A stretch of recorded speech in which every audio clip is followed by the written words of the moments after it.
नमस्ते जी, नमस्ते। क्या हाल चाल है आपके? सर हम बहुत अच्छे हैं, आप सुनाइएगा। हम भी बहुत बहुत बढ़िया हैं। प्रेम से बोलेंगे राधे राधे। स्टार्ट करें? हाँ जी, कर दीजिएगा। आ जाओ। लास्ट क्लास में हम लोग अपनी बात कर चुके थे और रिटर्न चैप्टर तक की बात इसमें हो गई थी। ई वे बिल की जो अमेंडमेंट है वो भी हमने कवर कर ली थी। अब आती है बात रिफंड चैप्टर की। रिफंड चैप्टर के अंदर छोटी मोटी क्लैरिफिकेशंस दी गई हैं। क्या है क्लैरिफिकेशंस? आइए बात करते हैं। पहली जो क्लैरिफिकेशन है वो आपकी डीम्ड एक्सपोर्ट के संबंध में है। आप सभी अच्छे से जानते हैं कि रिफंड चैप्टर के अंदर हमें कई कारणों से रिफंड ग्रांट किया जाता है।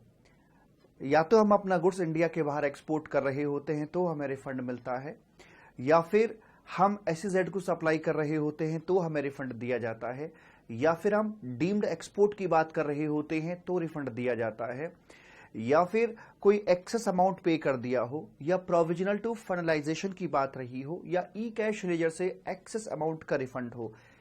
कई सारे कारण हो सकते हैं रिफंड के लिए। और जब भी हम रिफंड की बात करते हैं तो हमें GST पोर्टल पर जाकर एप्लीकेशन फाइल करनी होती है RFD01 करके। Is it okay? Yes sir. तो यहां पर मैंने सबसे पहले बता रखा कि भाई किन किन कारणों से आपका रिफंड जन्म लेता है।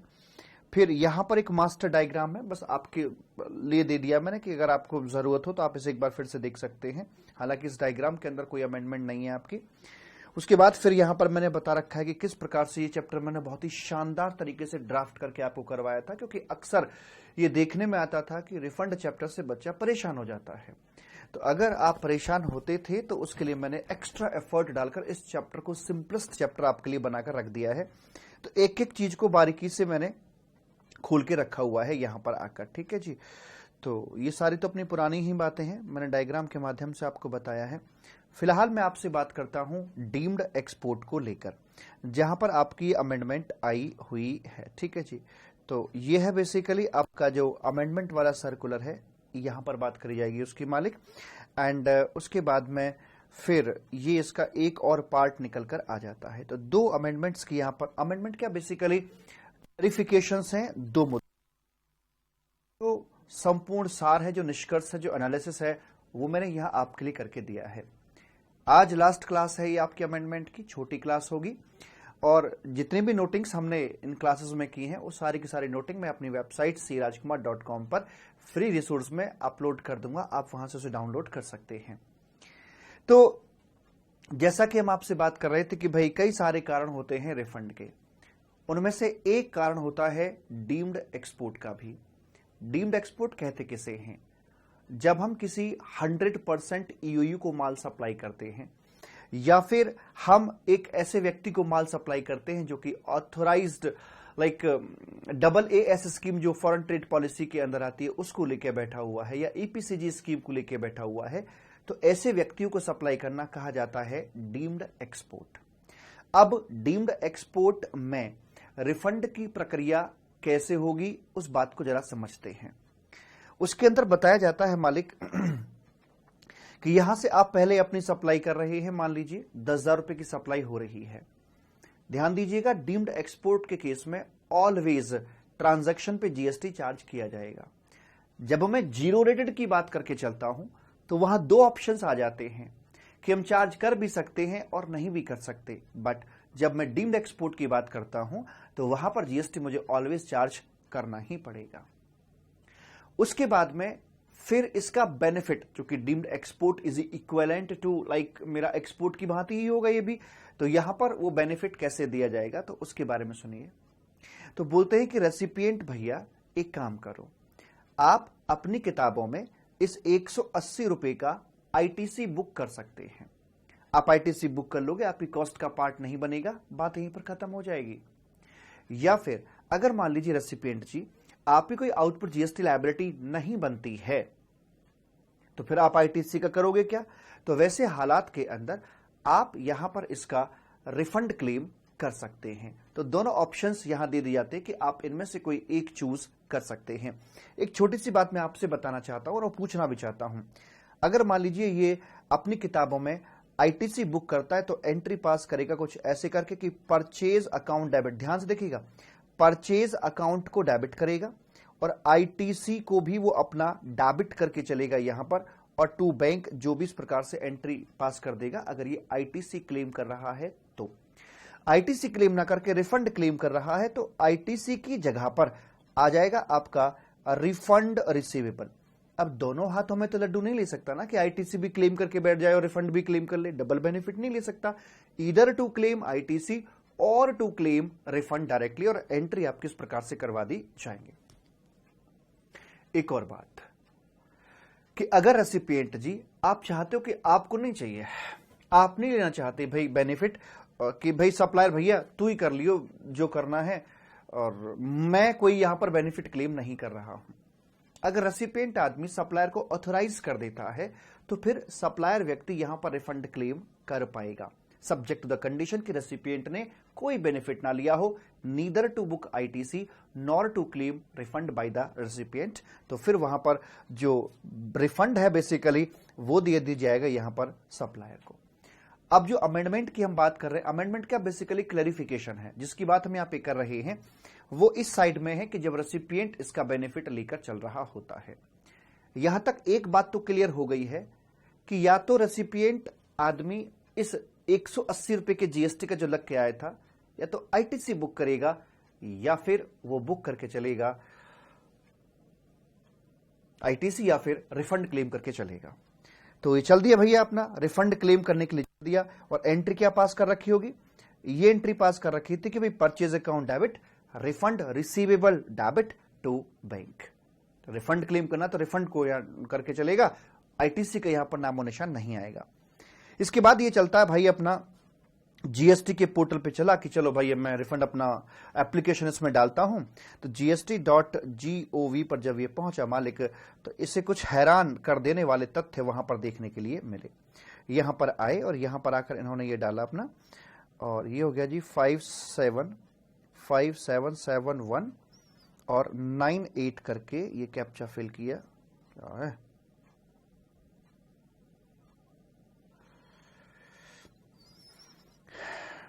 235454 यहां निकल कर ये आया था अपना कैप्चा, और इस प्रकार से मैंने इसको पोर्टल पे आके लॉगिन कर दिया है। मैं सर्विसेज के अंदर आ जाता हूं और सर्विसेज में आकर मैंने रिफंड पे क्लिक कर दिया। रिफंड पर आकर एप्लीकेशन फॉर रिफंड पर यहां मैं क्लिक कर देता हूं तो मेरे सामने RFD 01 की बात हो जाएगी। सबसे पहले पूछ रहा है कि आप हमें यह बताइएगा कि आप रिफंड किस कारण से मांग रहे हैं। Excess balance and E cash ledger था, रिफंड ऑफ आईटीसी आपका बनता था, उस वजह से आप यहां पर आ रहे हैं। On account of supply made to SEZ unit था, या refund on account of ITC accumulated due to inverted tax rate structure, ये था क्या, या फिर ये था on account of refund by recipient of deemed export. मैंने कहा हाँ यही था, तो मैं इस वाले पॉइंट पर आकर मैं क्लिक कर देता हूं कि भाई मेरा यही था, और ऐसे करके मैं फिर एप्लीकेशन में अपना आगे बढ़ जाऊंगा। अब जब आगे बढ़ जाऊंगा तो यहां से आपकी कहानी शुरू होती है। अब क्योंकि मेरे पास समय कम होता है अमेंडमेंट के अंदर, तो मैं पूरा आपको लेके नहीं जा रहा हूं आगे तक। तो यहां पर आकर होगा क्या, देखिए हमारा ये जो सिस्टम है, जो पोर्टल है, दो सिचुएशंस के अंदर आपको आईटीसी का रिफंड अलाउ करता है। एक जीरो रेटेड सप्लाई के अंदर जो आईटीसी आपने बुक कर रखा था उसका जीरो रेट सप्लाई के अंदर, और दूसरा आता है आपका इन्वर्टेड टैक्स रेट स्ट्रक्चर के अंदर, ठीक है। और जब जब आप आईटीसी का एक्यूमुलेटेड आईटीसी का रिफंड क्लेम करने के लिए जाते हैं तो पोर्टल आपको बोलेगा एप्लीकेशन फाइल करते समय ही कि भैया अगर आप 10,000 रुपए का आईटीसी का रिफंड क्लेम कर रहे हैं, उस क्रेडिट को आप कैश में कन्वर्ट करना चाह रहे हैं, तो आप पहले अपने ई क्रेडिट लेजर से उतना तक अमाउंट रिवर्स कर दीजिए। अब ऐसा थोड़ा ना हो कि आप क्रेडिट भी रख के बैठे रहेंगे और रिफंड भी आपको मिल जाएगा। अगर आप क्रेडिट का रिफंड चाहते हैं तो आप क्रेडिट को तो माइनस करो वहां से, तभी तो आप रिफंड के लिए एलिजिबल होगे। बिल्कुल ठीक बात है, लेकिन ये तब होता है जब आईटीसी का रिफंड हम क्लेम कर रहे होते हैं। अब यहां पर टेक्निकल प्रॉब्लम क्या आ गई वो सुनिए जरा। प्रॉब्लम ये आ गई कि मैं तो डीम्ड एक्सपोर्ट वाला बंदा था, यहां पर आकर अब यहां पर मैंने एंट्री क्या रखी थी, purchase account debit, refund receivable debit to bank, ऐसे करके मेरी एंट्री थी, बिकॉज मुझे तो रिफंड क्लेम करना था। मुझको बोला भी गया था कि या तो आप आईटीसी ले सकते हो या आप रिफंड क्लेम कर सकते हो, तो मैंने कहा रिफंड क्लेम करूंगा, मैं तो आईटीसी ले ही नहीं सकता था, मैं रिफंड के लिए एंट्री भी मैंने पास करी है। अब पोर्टल जाके क्या बोलता है कि भैया आप यहां 180 का रिफंड मांगने आए हो, मैंने कहा हां। तो एप्लीकेशन में बोलेगा मुझसे कि आप 180 रुपए का आईटीसी रिवर्स करो। मैंने कहा दिमाग खराब हो गया क्या तुम्हारा? करे क्या हुआ? अरे मैंने कहा तुम कौन सा आईटीसी रिवर्स की बात कर रहे हो? मैंने आईटीसी लिया ही कौन सा है जिसको रिवर्स करने की बात कर रहे हो? कह रहे नहीं, जब तक तुम 180 रुपए का आईटीसी रिवर्स नहीं करोगे तब तक हम तुम्हें तुम्हारी एप्लीकेशन फाइल नहीं करने देंगे। भाई ये तो बड़ा अजीब सी स्थिति बन गई। अब लॉ और पोर्टल आपस में कॉन्ट्राडिक्ट कर रहे हैं। लॉ कहता है या तो आईटीसी मिलेगा या रिफंड मिलेगा। रिफंड के लिए जा रहा हूं तो मतलब मुझे लॉ ने आईटीसी नहीं दिया। और पोर्टल कह रहा है कि अगर आप रिफंड क्लेम कर रहे हो तो पहले equivalent amount of ITC reverse करो, जैसे कि ये मुझे आईटीसी देकर भूल गया हो। आपस में प्रॉब्लम क्रिएट हो गई। अब यहां पर क्या करें? यहां पर आकर कहा कि भैया सिस्टम को, इन्फोसिस से बात करी कि भैया थोड़ा चेंज करो इसे। करे चेंज करने में तो ये दिक्कत और वो दिक्कत, 50 कमियां वहां पे निकाल के बता दी गई। तो यहां पर फिर बताया गया, एक सर्कुलर इश्यू किया गया कि एक काम करो, है तो गलती जो पोर्टल डिमांड कर रहा है, तो यहां पर लॉ के अंदर एक सर्कुलर डाल दिया गया। और सर्कुलर में डाल दिया गया कि जो डीम्ड एक्सपोर्ट के रेसिपिएंट हैं, इस प्रकार के जो व्यक्ति हैं, वो पहले अपनी किताबों में आईटीसी क्लेम कर लेंगे और उसके बाद फिर वो आईटीसी को रिफंड के रूप में क्लेम करेंगे। मतलब क्या किया गया, पहले एंट्रीज डायरेक्ट यही हो जाया करती थी, purchase account debit, refund receivable. अब बोल रहे कि एक काम करना, आप एंट्री ऐसे करके चलना, ऑलवेज आपकी पहली एंट्री ये होगी, purchase account debit, ITC receivable debit to bank करके आपकी फर्स्ट एंट्री ऑलवेज ये वाली यहां पे करवा दी जाएगी। आप ऑलवेज फर्स्ट ऑफ ऑल अपना आईटीसी बुक यहां पर कर रहे हैं, इज इट ओके? करे हाँ। उसके बाद अभी 180 रुपए आपके यहां पर आ गए, आप इसे यूज कर सकते हो तो कर लो, बहुत ही अच्छी बात है। अगर आप इसे यूज नहीं कर सकते हो तो फिर आप इसके लिए रिफंड की एप्लीकेशन डाल दो और एंट्री बना दो, refund receivable debit to ITC, ऐसे करके यहां पर आप कर दीजिए। तो इससे क्या होगा कि पोर्टल पर हमें कोई किसी प्रकार का चेंज नहीं करना पड़ेगा। आप मेरी बात समझ गए? पोर्टल बोलता है कि जब भी आप रेसिपिएंट 180 का रिफंड मांगने जाएगा तो आपको पहले उतरे अमाउंट का आईटीसी रिवर्स करना पड़ेगा।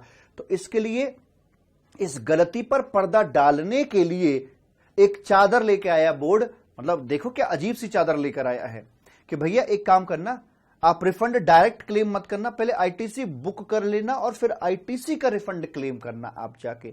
तो उससे क्या होगा कि आपको कोई दिक्कत नहीं आएगी। तो ये हुआ क्या, ये एंट्री अल्टीमेटली वही आ गई, पहले आपने आईटीसी बुक कर दिया और फिर आईटीसी को आपने यहां पर रिवर्स कर दिया। तो डेबिट क्रेडिट आपस में कैंसिलेशन हो गया बेसिकली एंट्री का। तो दोनों को मर्ज करके देखोगे तो अभी भी आपकी एंट्री वही है, purchase account debit, refund receivable debit to bank, अभी भी आपकी वही एंट्री, लेकिन एक स्टेप उसको आगे ऐसे करके रूट करा दिया इस सर्कुलर के माध्यम से। तो निचोड़ क्या निकल के आया? निचोड़ ये निकल के आया कि जब जब डीम्ड एक्सपोर्ट का जो रेसिपिएंट बंदा है वो अपनी किताबों में क्रेडिट लेगा तो first of all ITC book करेगा, फिर रिवर्स करेगा एंड देन वो अपना रिफंड की एप्लीकेशन आगे फाइल कर देगा। आई होप बात समझ में आ गई होगी।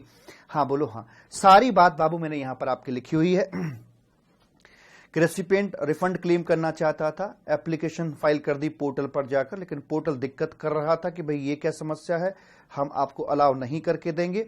तो इस समस्या का सोल्यूशन निकालने के लिए उन्होंने यही कहा कि भैया पहले आप अपनी किताबों में आईटीसी बुक कर लीजिए और आईटीसी बुक करने के बाद आप उसे यहां पर रिवर्स कर दीजिएगा। तो first of all book the ITC and at the time of refund application आप उसे रिड्यूस कर दीजिए, रिवर्स कर दीजिएगा and now finally submit your application. Is it okay? हाँ बोलो हाँ। हाँ सर जी एकदम ठीक बात है। तो ये डायरेक्ट रिफंड, पहले डायरेक्ट रिफंड होता था, अब डायरेक्ट रिफंड ना होकर रिफंड इनडायरेक्ट है। मतलब पहले आईटीसी बुक करना है फिर आईटीसी का रिफंड क्लेम करना है। सर इस एंगल से देखा जाए तो आईटीसी रिफंड के अब 3 सिनेरियोज बन गए। एक जीरो रेटेड वाला बन गया, एक इन्वर्टेड टैक्स स्ट्रक्चर के अंदर भी आईटीसी आपका क्रेडिट रिफंड मिलता है, और एक तीसरी जगह यह हो गई जहां पर प्रैक्टिकली आईटीसी का आपको रिफंड दिया जा रहा है। ठीक है जी, वैसे करके तो ये निकल के आता है मालिक, और इसी का क्रक्स, इसी का निचोड़ मैंने आपका यहां पर निकाल कर दे दिया है। फर्स्ट ऑफ ऑल आपको आईटीसी बुक करना है और फिर उसको रिवर्स करना है और फिर अपनी एप्लीकेशन सबमिट कर देनी है। इसकी पूरी थ्योरी सर्कुलर की यहां पर मैंने दे रखी है। आई होप ये बात आपको अच्छे से समझ में आ गई होगी। आगे बढ़ते हैं प्रभु। आगे है रूल नंबर जो आपका 89(4) है, जहां पर आप अपना मैक्सिमम अमाउंट ऑफ रिफंड का फॉर्मूला आपका दिया हुआ है जब आप इंडिया के बाहर एक्सपोर्ट करते हो उस सिनेरियो के अंदर। ठीक है जी, तो यहां पर क्या बोलता है मालिक, आइए बात करते हैं। एक छोटी सी बात बताओ, क्वेश्चन पूछो मैं आपसे? हाँ जी पूछ लो। देखो फॉर्मूला तो आपका यही था ना कि मैक्सिमम अमाउंट ऑफ रिफंड अगर आपको निकालना है तो जो भी आपका नेट आईटीसी यहां पर बनता था, मल्टीप्लाई करते थे export turnover divide by total turnover. Total turnover का मतलब होता था कि आपका जो एक्सपोर्ट टर्नओवर है वो प्लस आपका अदर टर्नओवर, वो यहां पर निकल कर आ जाया करता था। एक्सपोर्ट टर्नओवर गुड्स और सर्विस दोनों का लिया करते थे।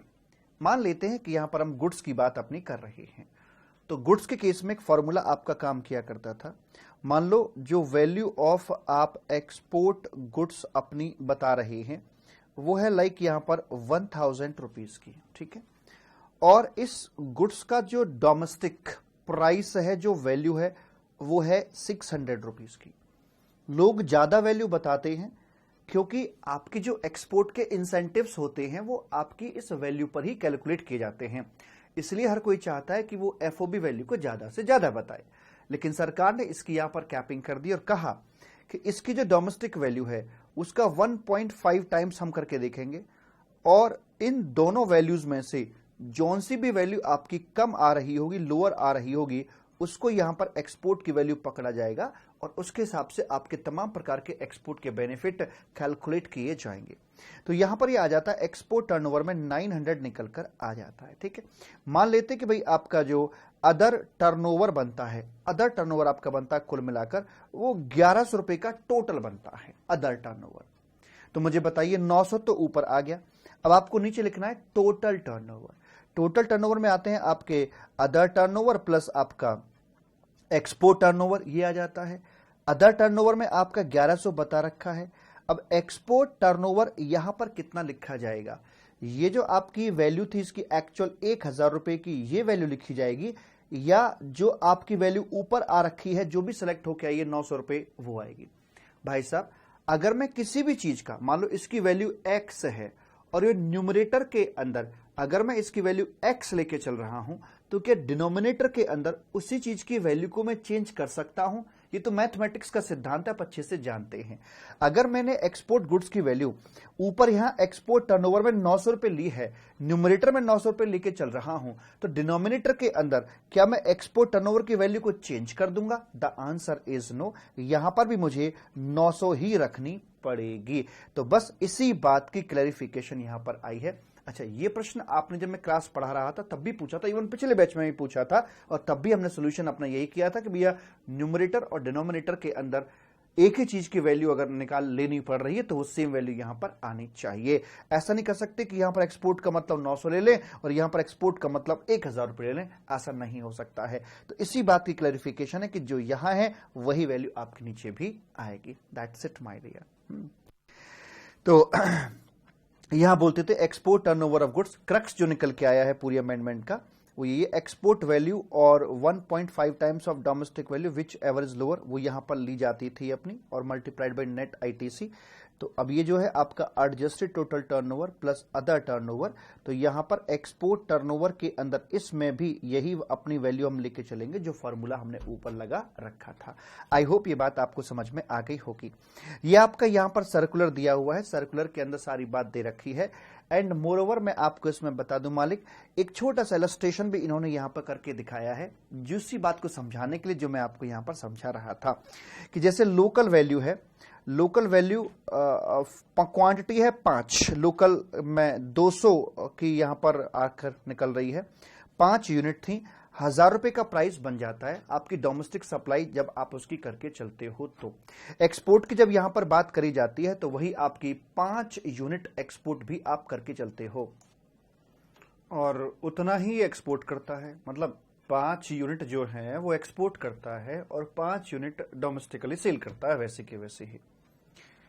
अब जो एक्सपोर्ट कर रहा था उसकी वैल्यू दिखाई इसने 1750 रुपए की, और वैसे ही 5 यूनिट जो लोकल में सेल कर रहा है उसकी कीमत है 1000 की।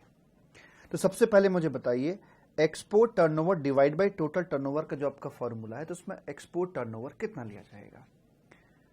तो वहां बताते हैं कि जो भी 5 यूनिट की लोकल वैल्यू देख लो, आप कर ही रहे हो वहां पे, तो उसकी लोकल वैल्यू है 1000, तो 1000 का आप कर दोगे 1.5 तो आ जाएगा आपका 1500। तो 1500 और 1750 whichever is lower, lower आ रहा है आपका 1500, तो 1500 आपका एक्सपोर्ट टर्नओवर में आ जाएगा।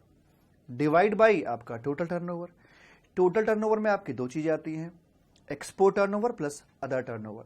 जो आपका अदर टर्नओवर है वो आपका बता ही रखा है कि लोकल में आप 1000 रुपए का माल सप्लाई करते हैं, ये वो आ गया, ठीक है।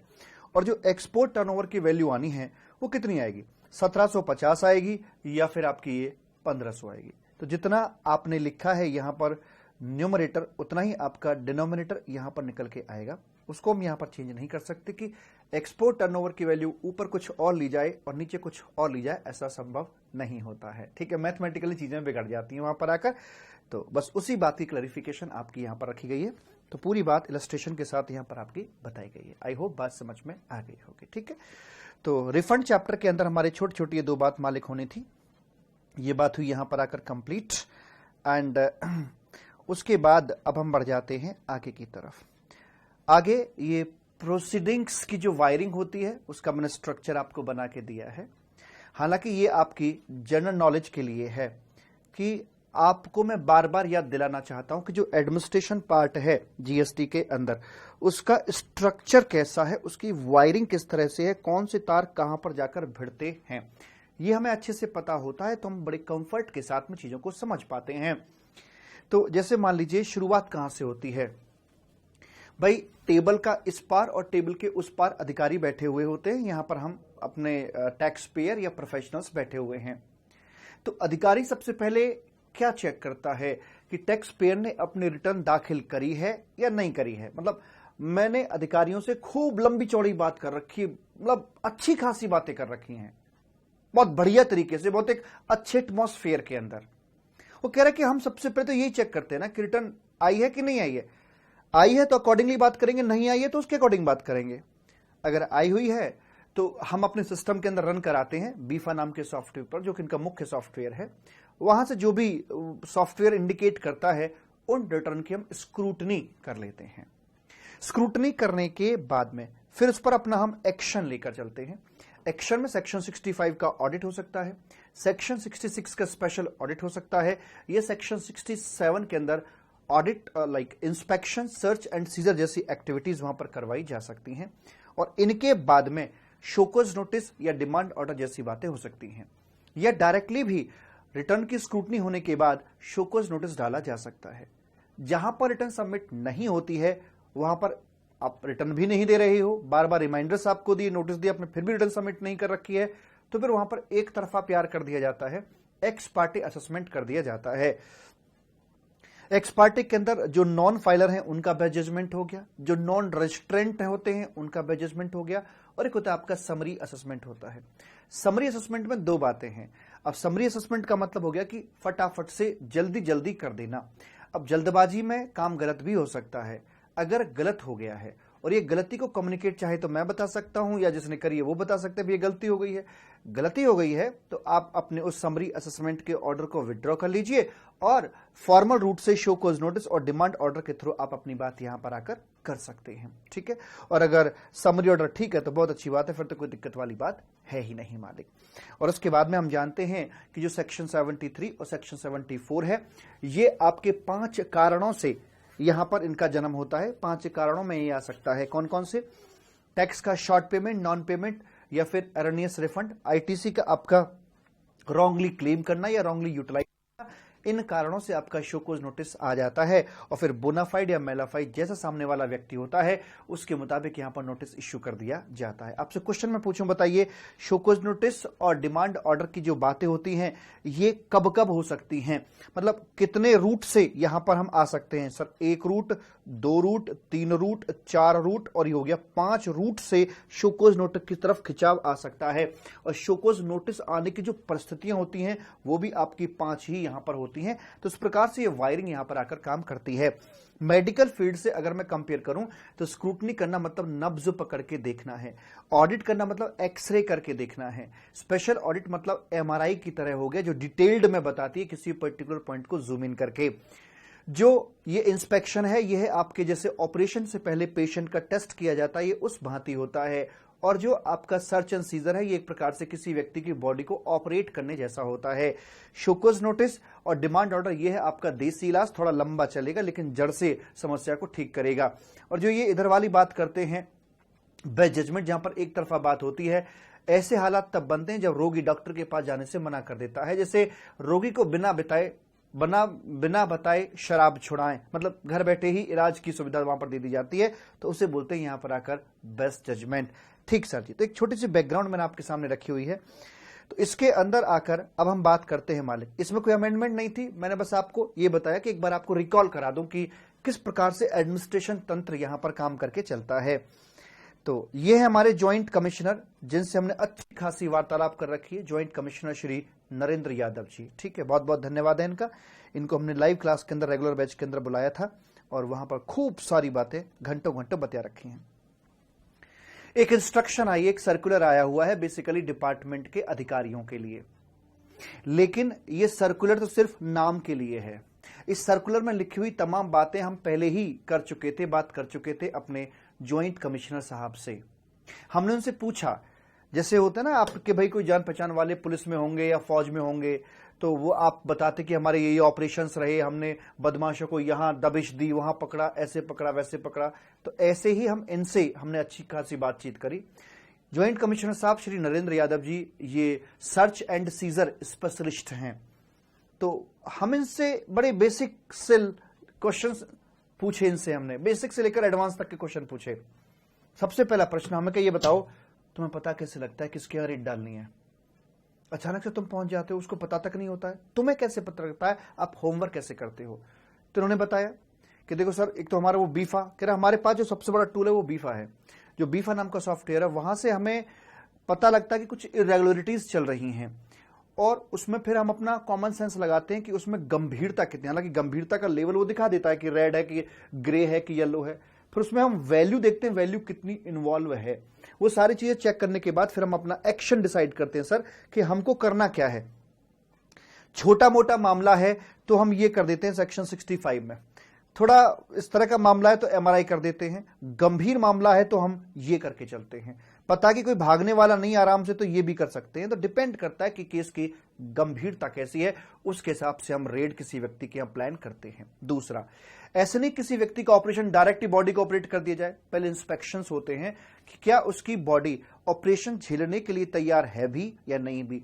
तो ऐसे ये भी रेकी करके चलते हैं कि क्या जो हमने चीजें जुटा रखी है, जो हम सोच रहे हैं, क्या वैसा वास्तविकता में है या नहीं। जब इनको संपूर्ण रीजन टू बिलीव हो जाता है कि हाँ यहां पर अच्छा खासा कोई फ्रॉड चल रहा है, तब ये अपनी यहां पर प्लान बनाते हैं। हमने क्या, एक बात बताइए, आपकी टीम कौन बनाता है? मतलब सीनियर अधिकारी बनाते हैं, कमिश्नर लेवल के व्यक्ति बनाते हैं, या फिर आप बनाते हो, या आपका भी कोई जूनियर बनाता है? कौन बनाता है टीम? तो आपके हमारे दिमाग में तो यही रहता होगा ना कि कोई सीनियर व्यक्ति ही टीम बनाता होगा, लेकिन ऐसा नहीं है। हमें जानकारी मिली कि टीम जो होता है वो एक इंस्पेक्टर लेवल का व्यक्ति भी बना सकता है। ये क्या मामला? यस, वो कह रहे अच्छा, इनका जो इन्फोर्समेंट वाले जो होते हैं, इनका जुरिस्डिक्शन ऑल ओवर इंडिया होता है, ये कहीं पर भी रेड कर सकते हैं।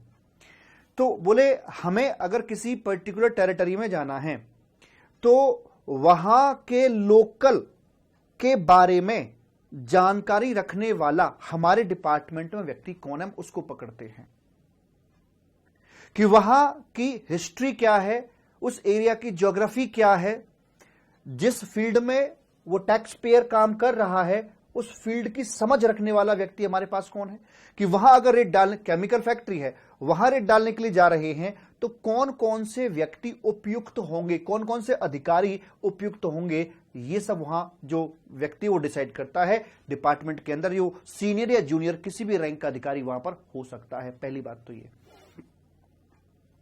जो उस लोकेलिटी से चित परिचित हो, उसके बिजनेस से चित परिचित हो अच्छे तरीके से। मैंने कहा ठीक, बात समझ में आ गई। मैंने कहा आप खुद ही चले जाते हो या कोई ऑथोराइजेशन लेनी होती है? करेक्ट, कमिश्नर सर से हमें ऑथोराइजेशन लेनी होती है। और इसमें यह भी देखा जाता है कि हम क्या घर पर भी जा रहे हैं, तो नॉर्मली घर पर भी जाते हैं। तो जब घर पर जाते हैं तो कई सारी टीम बनती है, अलग अलग एरियाज में जाती है। भाई कोई गोदाम पे गई, कोई फैक्ट्री में गई, कोई घर पे गई। तो जो टीम घर पे जाती है उसमें लेडी ऑफिसर का होना भी जरूरी होता है, क्योंकि घर पे महिलाएं और बच्चे भी होते हैं, तो वहां पर लेडी ऑफिसर भी साथ में होती हैं। हमने कहा बिल्कुल ठीक है। मैं कहा फिर तो बताते हैं कि भाई अब कई सारे किस्से सुनाए कि हम सुबह सुबह निकले 4 बजे और वहां से बड़ी ठंड थी, ऐसे मतलब जैसे बताते ना कि पूरा का पूरा किस्सा उन्होंने सुना रखा था। मैं कहा फिर आगे बताओ, आगे क्या? कह रहे जी वहां पहुंचते हैं हम, और पहुंच के हमें यह भी ध्यान रखना पड़ता है सर, क्योंकि हम सूरज निकलने से पहले पहुंच जाते हैं। मैं कहा वो क्यों? कह रहे ऐसा होता है कि अगर हम थोड़ा लेट हो गए ना, तो जिस मास्टरमाइंड को, जिस व्यक्ति को हमने पकड़ना है, जिससे हमें सारी पूछताछ करनी है, हो सकता है वो किसी कारण से घर से बाहर निकल जाए, क्योंकि हम चाहते कि जब वो सो रहा हो तो हम उसके घर में एंट्री कर जाए। हमें सर ये भी ध्यान उन्होंने बताया, हमें यह भी ध्यान रखना होता है कि वो व्यक्ति किस धर्म को मानता है, उस धर्म के मुताबिक वो कहीं बाहर जाता है। जैसे मान लो कोई भोले का भक्त है, सुबह 4 बजे जा रहा है भोले को जल चढ़ाने के लिए, भगवान शंकर को जल चढ़ाने के लिए, तो हमें उस चीज का भी ध्यान रखना होता है कि हम वहां पहुंचे मेहनत करके, और वो वहां पे घर पे मिले ही ना, और वापस भी लौट के आए ना, वो उसे पता लग जाएगी भाई घर पे रेड पड़ी हुई है। तो हमें इन चीजों को भी ध्यान रखना होता है। तो ये सारी चीजों का आकलन करने के बाद हम वहां पर पहुंचते हैं, ताकि वो व्यक्ति हमें घर पे ही मिले, सो रहा हो उस समय। डोरबेल बजाते हैं, और सर ऑफिशियली हमें ये इंस्ट्रक्शन दी जाती है कि पहले हम अपनी आईडी दिखाएं कि हम कौन हैं, ताकि कोई किसी प्रकार का मिसबिहेव इनकी हमारी तरफ से ना हो। एंड उसके बाद हम अपनी पर्सनल सर्च के लिए उनको ऑफर करते हैं कि हम आए हैं आपके यहां पर, आप हमारी सर्च कर सकते हैं। क्योंकि आपने देखा होगा मूवी के अंदर क्या होता है कि कोई जैसे पुलिस वाले दिखा देते कि भाई वही ड्रग्स का पैकेट लेके आए, उसके यहां के लग छुपा दिया, फिर दिखाया कि भाई आपके यहां ये मिला है। तो आप देख लो भाई, हम आपके यहां सर्च करने के लिए आए, और आप पहले हमारी सर्च कर लो कि हमारे पास कुछ ऐसी चीज नहीं है जिससे कि आप फंस जाओ। दूसरी बात एक और, कह सर हमें एंट्री के टाइम पर ही विटनेस बुलाने होते उनकी लोकेलिटी से। मैंने कहा पड़ोसी को जगा के लाते हो क्या? कह सर कोई भी टहलता हुआ मिल जाएगा लोकेलिटी का आदमी, उसको बुलाएंगे। मैंने कहा वो आने को तैयार ना हो तो? बोले ऐसा भी हो जाता है, कभी कभी व्यक्ति कहता है कि मैं नहीं आऊंगा, तो फिर हम ये पता करते कि वहां पर सरकारी अधिकारी कौन है। क्योंकि सेक्शन जो 72 बना हुआ है, किसी भी डिपार्टमेंट के अधिकारी को हमें सपोर्ट करना पड़ेगा। तो हम उसको, जैसे पोस्ट ऑफिस में कोई काम करता है तो उसको बुला लेंगे। मैं कहा वो भी ना आए तो? क्या थोड़ा और लोकेलिटी के बियॉन्ड भी थोड़ा सा जा सकते हैं, मतलब उस कॉलोनी के बाहर भी जा सकते हैं। मैं कहा ना आए तो? सर ऐसा नहीं होता, ऐसा नहीं होता कि आए ना, आ जाता है। मतलब मैं समझ गया, उनकी टोन समझ गया कि आ जाता है, कोई दिक्कत नहीं है कि आ जा भाई, नहीं तो तेरे भी कागज हमारे पास में है। तो वहां पर ऐसे विटनेस बुला लिया जाता है, विटनेस की भी सर्च करवाई जाती है। उसके बाद फिर वहां पर अगर मामला बहुत सेंसिटिव है तो वीडियोग्राफी भी हम करवा देते हैं, कंडक्ट करवाते हैं। अच्छा, हमें आपको क्या लगता है, सर्च एंड सीजर के अंदर हमें लगता है कि वहां पर जाकर वो जो गुड्स वगैरह होता है उसको भरते हैं, गाड़ी लेकर जाते हैं, उसे लोड कर देते हैं गुड्स को, और सीज करके ले आते हैं। ये हमारा एक बेसिक थॉट था माइंड के अंदर, लेकिन हम गलत थे। अधिकारियों का जो बेसिक थॉट होता है वो गुड्स सीज करना नहीं होता है, वो होता है कागज सीज करना, एविडेंस जुटाना, डॉक्यूमेंट्स इकट्ठे करना, गुड्स नहीं होता है। अधिकारी जॉइंट कमिश्नर साहब ने बताया कि सर हम उसके यहां रेड डालने पहुंच गए, ठीक है, माना कि हम सरकारी अधिकारी अच्छी पोस्ट पर हैं, लेकिन कल को वो व्यक्ति भी एक बहुत बड़ा वकील हमारे अगेंस्ट खड़ा कर सकता है, हमें भी कोर्ट में घसीट सकता है कि मेरे ऊपर एक गलत तरह से रेड डाल दी, ये क्या तरीका है ये?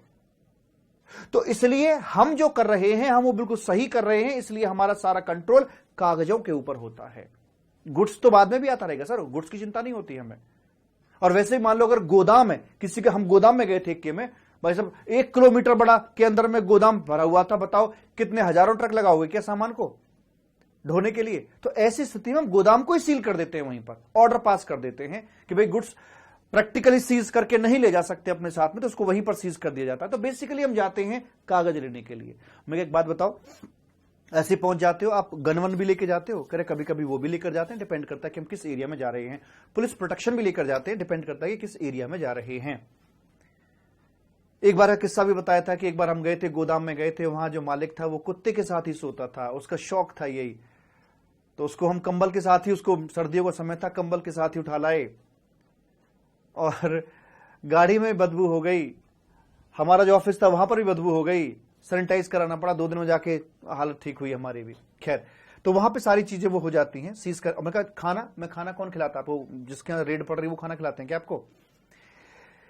कह रहे सर पूछ तो लेते हैं लोग कि भाई खाना आप खाओगे कि नहीं खाओगे, पर हम खाते नहीं सर, क्योंकि हमारा माइंड सेट वो होता है ना वहां पे, ये उन्हीं के शब्द बता रहा हूं कि जा हमें तेरा का पानी भी नहीं पीना, जा हम तेरे, क्योंकि अगर हम खाना खा लेते तो थोड़ा सा हम लिबरल हो जाएंगे उनके प्रति ना, कि हम तेरा नमक खा लिया हमने तेरा। बोले खाना सर हम लेकर जाते हैं अपना, वो भी डिपेंड करता है किस लोकेलिटी में जा रहे हैं। मान लो अगर दूर दराज के एरिया में जा रहे हैं, पता है कि बाहर रेस्टोरेंट वगैरह कुछ भी नहीं है, खाना नहीं मिलेगा, तो अपना घर से लेकर जाते हैं। जो ड्राई हमारा फूड होता है, ड्राई फ्रूट्स नहीं कह रहा, फूड कह रहा हूं, जैसे सूखी सब्जी होगी, आलू की आलू पूरी हो गए, या पराठे और अचार हो गया, तो कुछ इस तरह का जो सामान हम लेकर जाते हैं अपने साथ में। या अगर शहर वाले एरिया में तो फिर वहां से तो मंगा लेते हैं, बाहर से पैकेट आ जाते हैं, तो इस तरह से होता है। तो जनरली हम नहीं खाते उनके यहाँ पर कभी कभी हमें दिखता है कि भाई अच्छा व्यक्ति, चाय बनी तो ठीक है यार, हम भी पी लेते हैं, तुम भी पी लो, कोई दिक्कत नहीं, काम तो अपना कर ही रहे हैं हम। तो इस तरह की बातें होती हैं।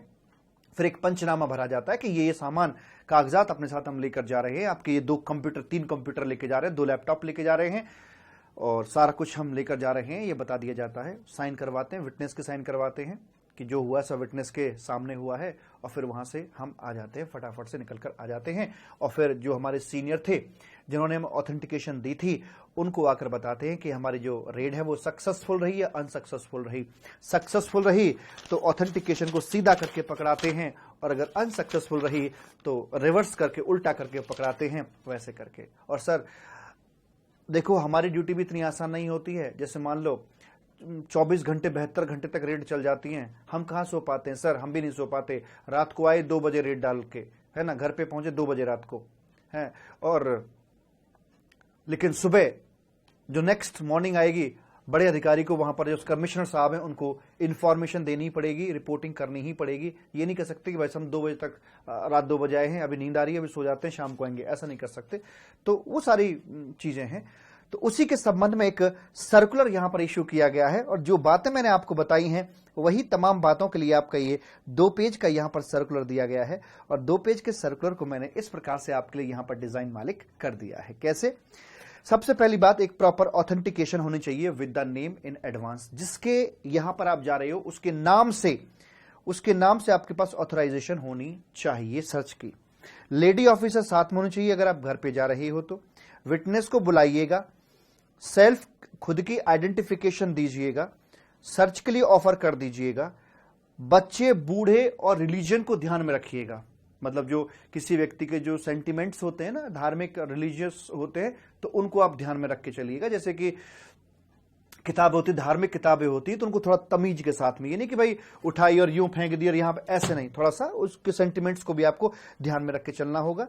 बच्चे, बूढ़े, औरतें हैं, उनको भी थोड़ा ध्यान में रख के चलना पड़ेगा, वैसे करके। और वीडियोग्राफी भी करवा सकते हो अगर जरूरी हो तो। पंचनामा प्रिपेयर करेंगे, कॉपी उसको साइन करा के कॉपी दे देंगे, साइन नहीं करता है तो विटनेस के और अपने साइन करके उसके घर पे चिपका देंगे, वैसे करके। और उसके बाद में कोई जेरोक्स कॉपी वगैरह अगर मांगता है वो किसी डॉक्यूमेंट्स की, तो वो दे सकते हैं, उसमें दिक्कत वाली बात नहीं है। कोविड प्रिकॉशंस को फॉलो करके चलेंगे, और जैसे काम खत्म हो जाए फटाफट वहां से लौट कर आ जाएंगे, और अपनी जो रिपोर्टिंग है वो सीनियर ऑफिसर को यहां पे लाके कर दी जाएगी।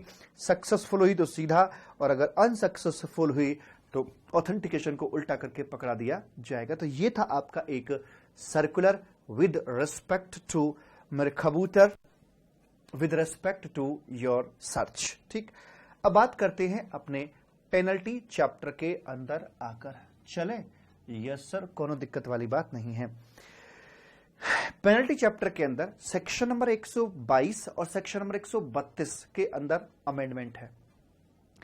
मैं आपको पहले भी बता चुका हूं मालिक कि व्यक्ति चाहता क्या है। ये पहले हमारी बैकग्राउंड यहां पर निकल के आ रही थी। ये जो स्क्रीनशॉट है ये उसी का ही है, जब हमारी जॉइंट कमिश्नर साहब से घंटों हम बतियाए थे, ये उसी का स्क्रीनशॉट है। ठीक साहब। तो यहां पर आकर मैंने बताया था कि व्यक्ति यही तो करता है कि अपनी आउटपुट जीएसटी लायबिलिटी जो नेट है उसको हमेशा नीचा दिखाने का ही प्रयास करता है, उसके लिए पता नहीं क्या क्या काम करता रहता है। सरकार इसी चीज को रोकने के लिए ई वे बिल कॉन्सेप्ट लेकर आई, इनवॉइसिंग लेकर आई, डायनेमिक क्यूआर कोड लेकर आई, है ना, 1% वाला कॉन्सेप्ट लेकर आई, आधार वेरिफिकेशन सरकार लेकर आ रही है, और इधर इनको पिनल एक्शंस यहां पर लगाए जा रहे हैं।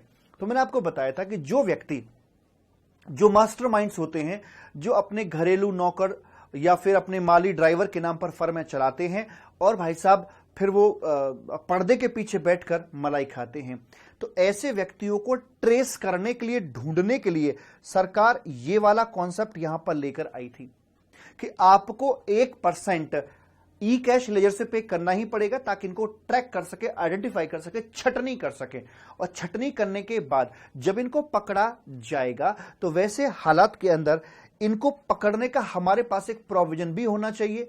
हमारे हाथ इन तक नहीं पहुंच पा रहे थे, तो ये जॉइंट कमिश्नर सर ने बताया। इवन मैं आपको बताऊं, आज से करीब 6 महीने पहले सर का फोन भी मेरे पास में आया था कि क्या हम ऐसा कोई काम कर सकते हैं कि नहीं कर सकते, तो वहां पर दिक्कत थी।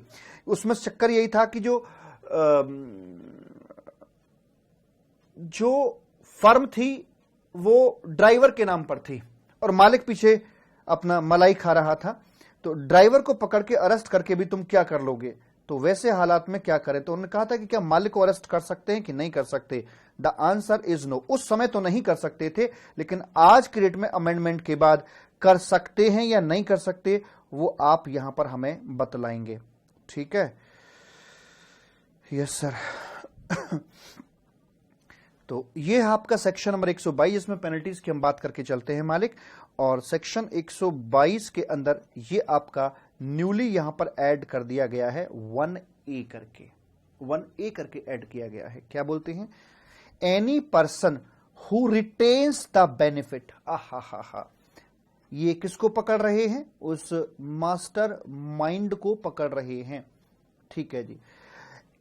Who retains the benefit of a transaction covered under clauses, मतलब जो सबसेक्शन 1 के अंदर है, फर्स्ट में, सेकंड में और 7th में, इनमें, मतलब अगर इन क्लॉज में फॉल करने वाले व्यक्ति आपके मास्टरमाइंड है, पर्दे के पीछे छिपे बैठे हैं, सप्लाई हो रही है विदाउट इनवॉइस। यहां पर मतलब सप्लाई तो कर रहे हैं लेकिन इनवॉइस इश्यू नहीं किया।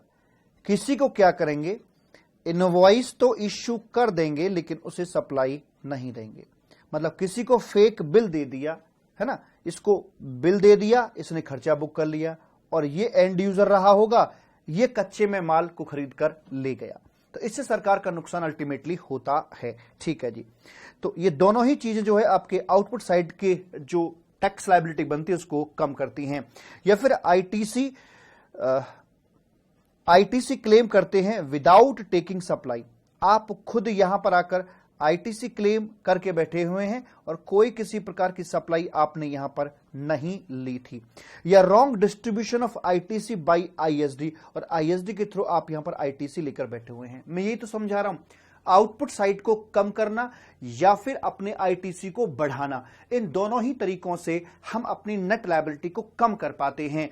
तो अगर कोई मास्टरमाइंड पीछे पर्दे के पीछे छिपकर ऐसी हरकतें ड्राइवर नौकर मालिक के थ्रू कर रहा है, तो ड्राइवर नौकर मालिक को तो हम यहां पर पकड़ेंगे, सब सेक्शन 1 में पकड़ेंगे, लेकिन ये नौकर तो यहां पर पकड़ में आ जाएगा, लेकिन इसका जो मास्टरमाइंड है अब उसके ऊपर भी हम सेक्शन 122 के तहत पेनल्टी ठोक पाएंगे। और वो पेनल्टी कितनी होगी, 100%। जितने का एविजन इसमें इन्वॉल्व है उतने तक की पेनल्टी मास्टरमाइंड पर भी लगाई जाएगी। नौकर पे भी लगी, मास्टरमाइंड पे भी लगी। अब नौकर अपनी जेब से तो भरेगा नहीं, नौकर के पीछे भी मालिक ही है कि नहीं बताइए, सारा गेम तो वही प्ले कर रहा है। तो एक तरीके से देखा जाए तो डबल पेनल्टी आ गई। अब इस तरह से लोग बचेंगे इस तरह की हरकतों से कि जो इस तरह से काम करके ये सरकार को चूना लगा रहे थे। तो यहां पर एनालिसिस यही है इसका कि जो फ्रॉडुलेंट पर्सन्स हैं मालिक, फ्रॉडलेंट पर्सन जो मास्टर माइंड्स हैं, make firms in the name of gardener, servant, driver and get the benefit behind the curtain. ठीक है, now such master minds also liable to a penalty under section 122 at the rate of 100%। Right? Yes sir. Section 132 के अंदर पहला change किया गया क्या? Section 132 बात करता है कि जहां पर क्रिमिनल ऑफेंस होता है, जहां व्यक्ति को सलाखों के पीछे डाला जा सकता है। चक्की पीसिंग एंड पीसिंग एंड पीसिंग, क्या बोला? हूएवर कमिट्स, हाय हाय हाय हाय हाय हाय, अभी जरा इन वर्डिंग्स को मत पढ़ना। हूएवर कमिट, जो भी ये कर्म करेगा, any of the following activities, ये जो क्रिमिनल ऑफेंस जो भी ये करेगा उसे सलाखों के पीछे डाल दिया जाएगा। और सेक्शन 132 की सपोर्ट करने के लिए आता है सेक्शन नंबर 69 आता है मालिक, जिसमें कि अरेस्ट के आपके प्रोविजन दे रखे होते हैं।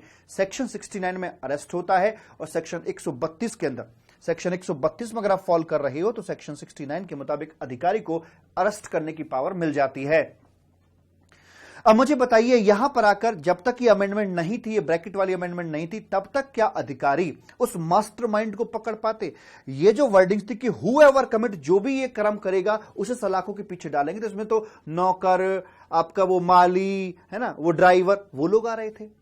अब इस चीज को अमेंड किया, इसके चलते हुए ये मास्टरमाइंड तक नहीं पहुंच पा रहे थे, उसको अरेस्ट नहीं कर पा रहे थे, तो मास्टरमाइंड को भी पकड़ पाए उसके लिए अमेंडमेंट यहां पर डाल दी गई। क्या? और causes to commit and retain the benefit arising out of, जो व्यक्ति इस प्रकार के क्रिमिनल ऑफेंस के पीछे है, जिसकी वजह से ये घटित हो रहे हैं, या जो पर्दे के पीछे बैठकर इस प्रकार के ऑफेंसेस से फायदा ले रहा है, इस तरह के कर्म करके, उस व्यक्ति को भी हम नहीं छोड़ेंगे, वो भी आपका क्रिमिनल ऑफेंडर यहां पर निकल कर आएगा। ठीक है, तो यहां करेगा तो मालिक उसको छोड़ा नहीं जाएगा। अच्छा, तो एक तो ये आ गया। तो यहां पर इन्होंने क्या किया कि जो मास्टर माइंड थे उनको आकर मालिक कैच कर लिया है। ठीक है जी, यस सर। अब आगे आप एक चीज और देख रहे हैं, जरा कॉन्सेंट्रेट कीजिए। यहां पर आपका ये सी पॉइंट था यहां पर आपका ये सी पॉइंट है, और सी पॉइंट में क्या कहता है? अवेल करता है इनपुट टैक्स क्रेडिट, ये क्रिमिनल ऑफेंस की लिस्ट आपकी चल रही है। अवेल करता है input tax credit using such invoice और bill referred to in clause B, खाली या बोगस इनवॉइस, जो झूठे मूठे इनवॉइस होते हैं, उनके आधार पर कोई व्यक्ति क्रेडिट लेता है तो ये एक क्रिमिनल ऑफेंस, मतलब अनड्यू क्रेडिट लेना। दैट इज, अगर कोई व्यक्ति अनड्यू आईटीसी लेता है, बुक करता है, तो ये एक क्रिमिनल ऑफेंस बन जाता है। लेकिन अब ये लाइन यहां से काट दी गई और इस लाइन को काटकर यहां पर लिखा गया, सी पॉइंट को रीड्राफ्ट किया गया। कैसे? Avails input tax credit using the invoice और bill refer to in clause B. अरे वाह, ये तो वर्ड बाय वर्ड वैसी ही है। जो लाइन कटी है वो लाइन जो कि त्यों लिखी हुई है, उसमें कोई दिक्कत नहीं है। यानी कि जो सी जैसे पहला था आज भी उतना तो है ही है, इसके साथ साथ कुछ बढ़ोतरी भी हुई है। बढ़ोतरी क्या हुई है? और fraudulently avails input tax credit without any invoice और बिल। अच्छा जी, तो एक तो ये पॉइंट आ गया और साथ में था कि और फ्रॉडुलेंटली अवेल। अच्छा, ये फ्रॉडुलेंटली वाली बात आपकी ई पॉइंट पे लिखी हुई थी कि एक व्यक्ति इवेड करता है टैक्स या fraudulently avail input tax credit. अच्छा अच्छा, ओके। तो इन्होंने क्या किया है, यहां से fraudulently avail input tax credit ई पॉइंट से काटकर इन्होंने सी पॉइंट को यहां बढ़ा दिया है। अगर वास्तविकता में देखा जाए तो ये लाइन कटी और यहां से इतना कटा, सी कटा और ई का कुछ पोर्शन कटा, और जितना कटा और उससे आपका नया कंबाइंड सी पॉइंट आकर बन गया। अब वास्तविकता में देखा जाए तो अमेंडमेंट तो कुछ है ही नहीं, जो जैसे था वो वैसे ही है। बस वास्तविकता में फर्क क्या आया है, ये लाइन पहले भी सी का पार्ट थी, आज भी सी का पार्ट है। असलियत में जो अमेंडमेंट हुई है वो अमेंडमेंट सिर्फ इतनी सी निकल के आई मालिक, कितनी सी बताता हूं आपको मैं। अमेंडमेंट सिर्फ इतनी सी है कि ये जो आपकी वर्डिंग्स हैं कुछ पोर्शन ई से कटकर सी में पहुंच गया, that's it, this is the amendment. कुछ पोर्शन आपका ई से कटकर सी में पहुंच गया है, बस ये अमेंडमेंट है, शब्द वही है। तो वास्तव में कोई अमेंडमेंट है या नहीं है? तो अगर बहकाने वाली बात हो तो ये कि हाँ ठीक है कोई अमेंडमेंट नहीं है, है वो जैसे पहले था अभी वही है, अब चाहे कोई चीज सी में लिखी हो डी में लिखी हो क्या फर्क पड़ रहा है। लेकिन नहीं मालिक, इसके पीछे बड़ी एक गहरी साजिश है। क्या साजिश है जरा समझने के लिए आप चलिए मेरे साथ में। जहां पर हम पढ़ते हैं अपने ऑफेंसेस का करेक्टरिस्टिक देख के चलते हैं, या ये देख के चलते हैं कि कब हमारा ऑफेंस किस तरह का होगा। दो तरह के ऑफेंस बनाए जाते हैं, एक गर्म ऑफेंसेस और एक होते हैं आपके ठंडे ऑफेंसेस।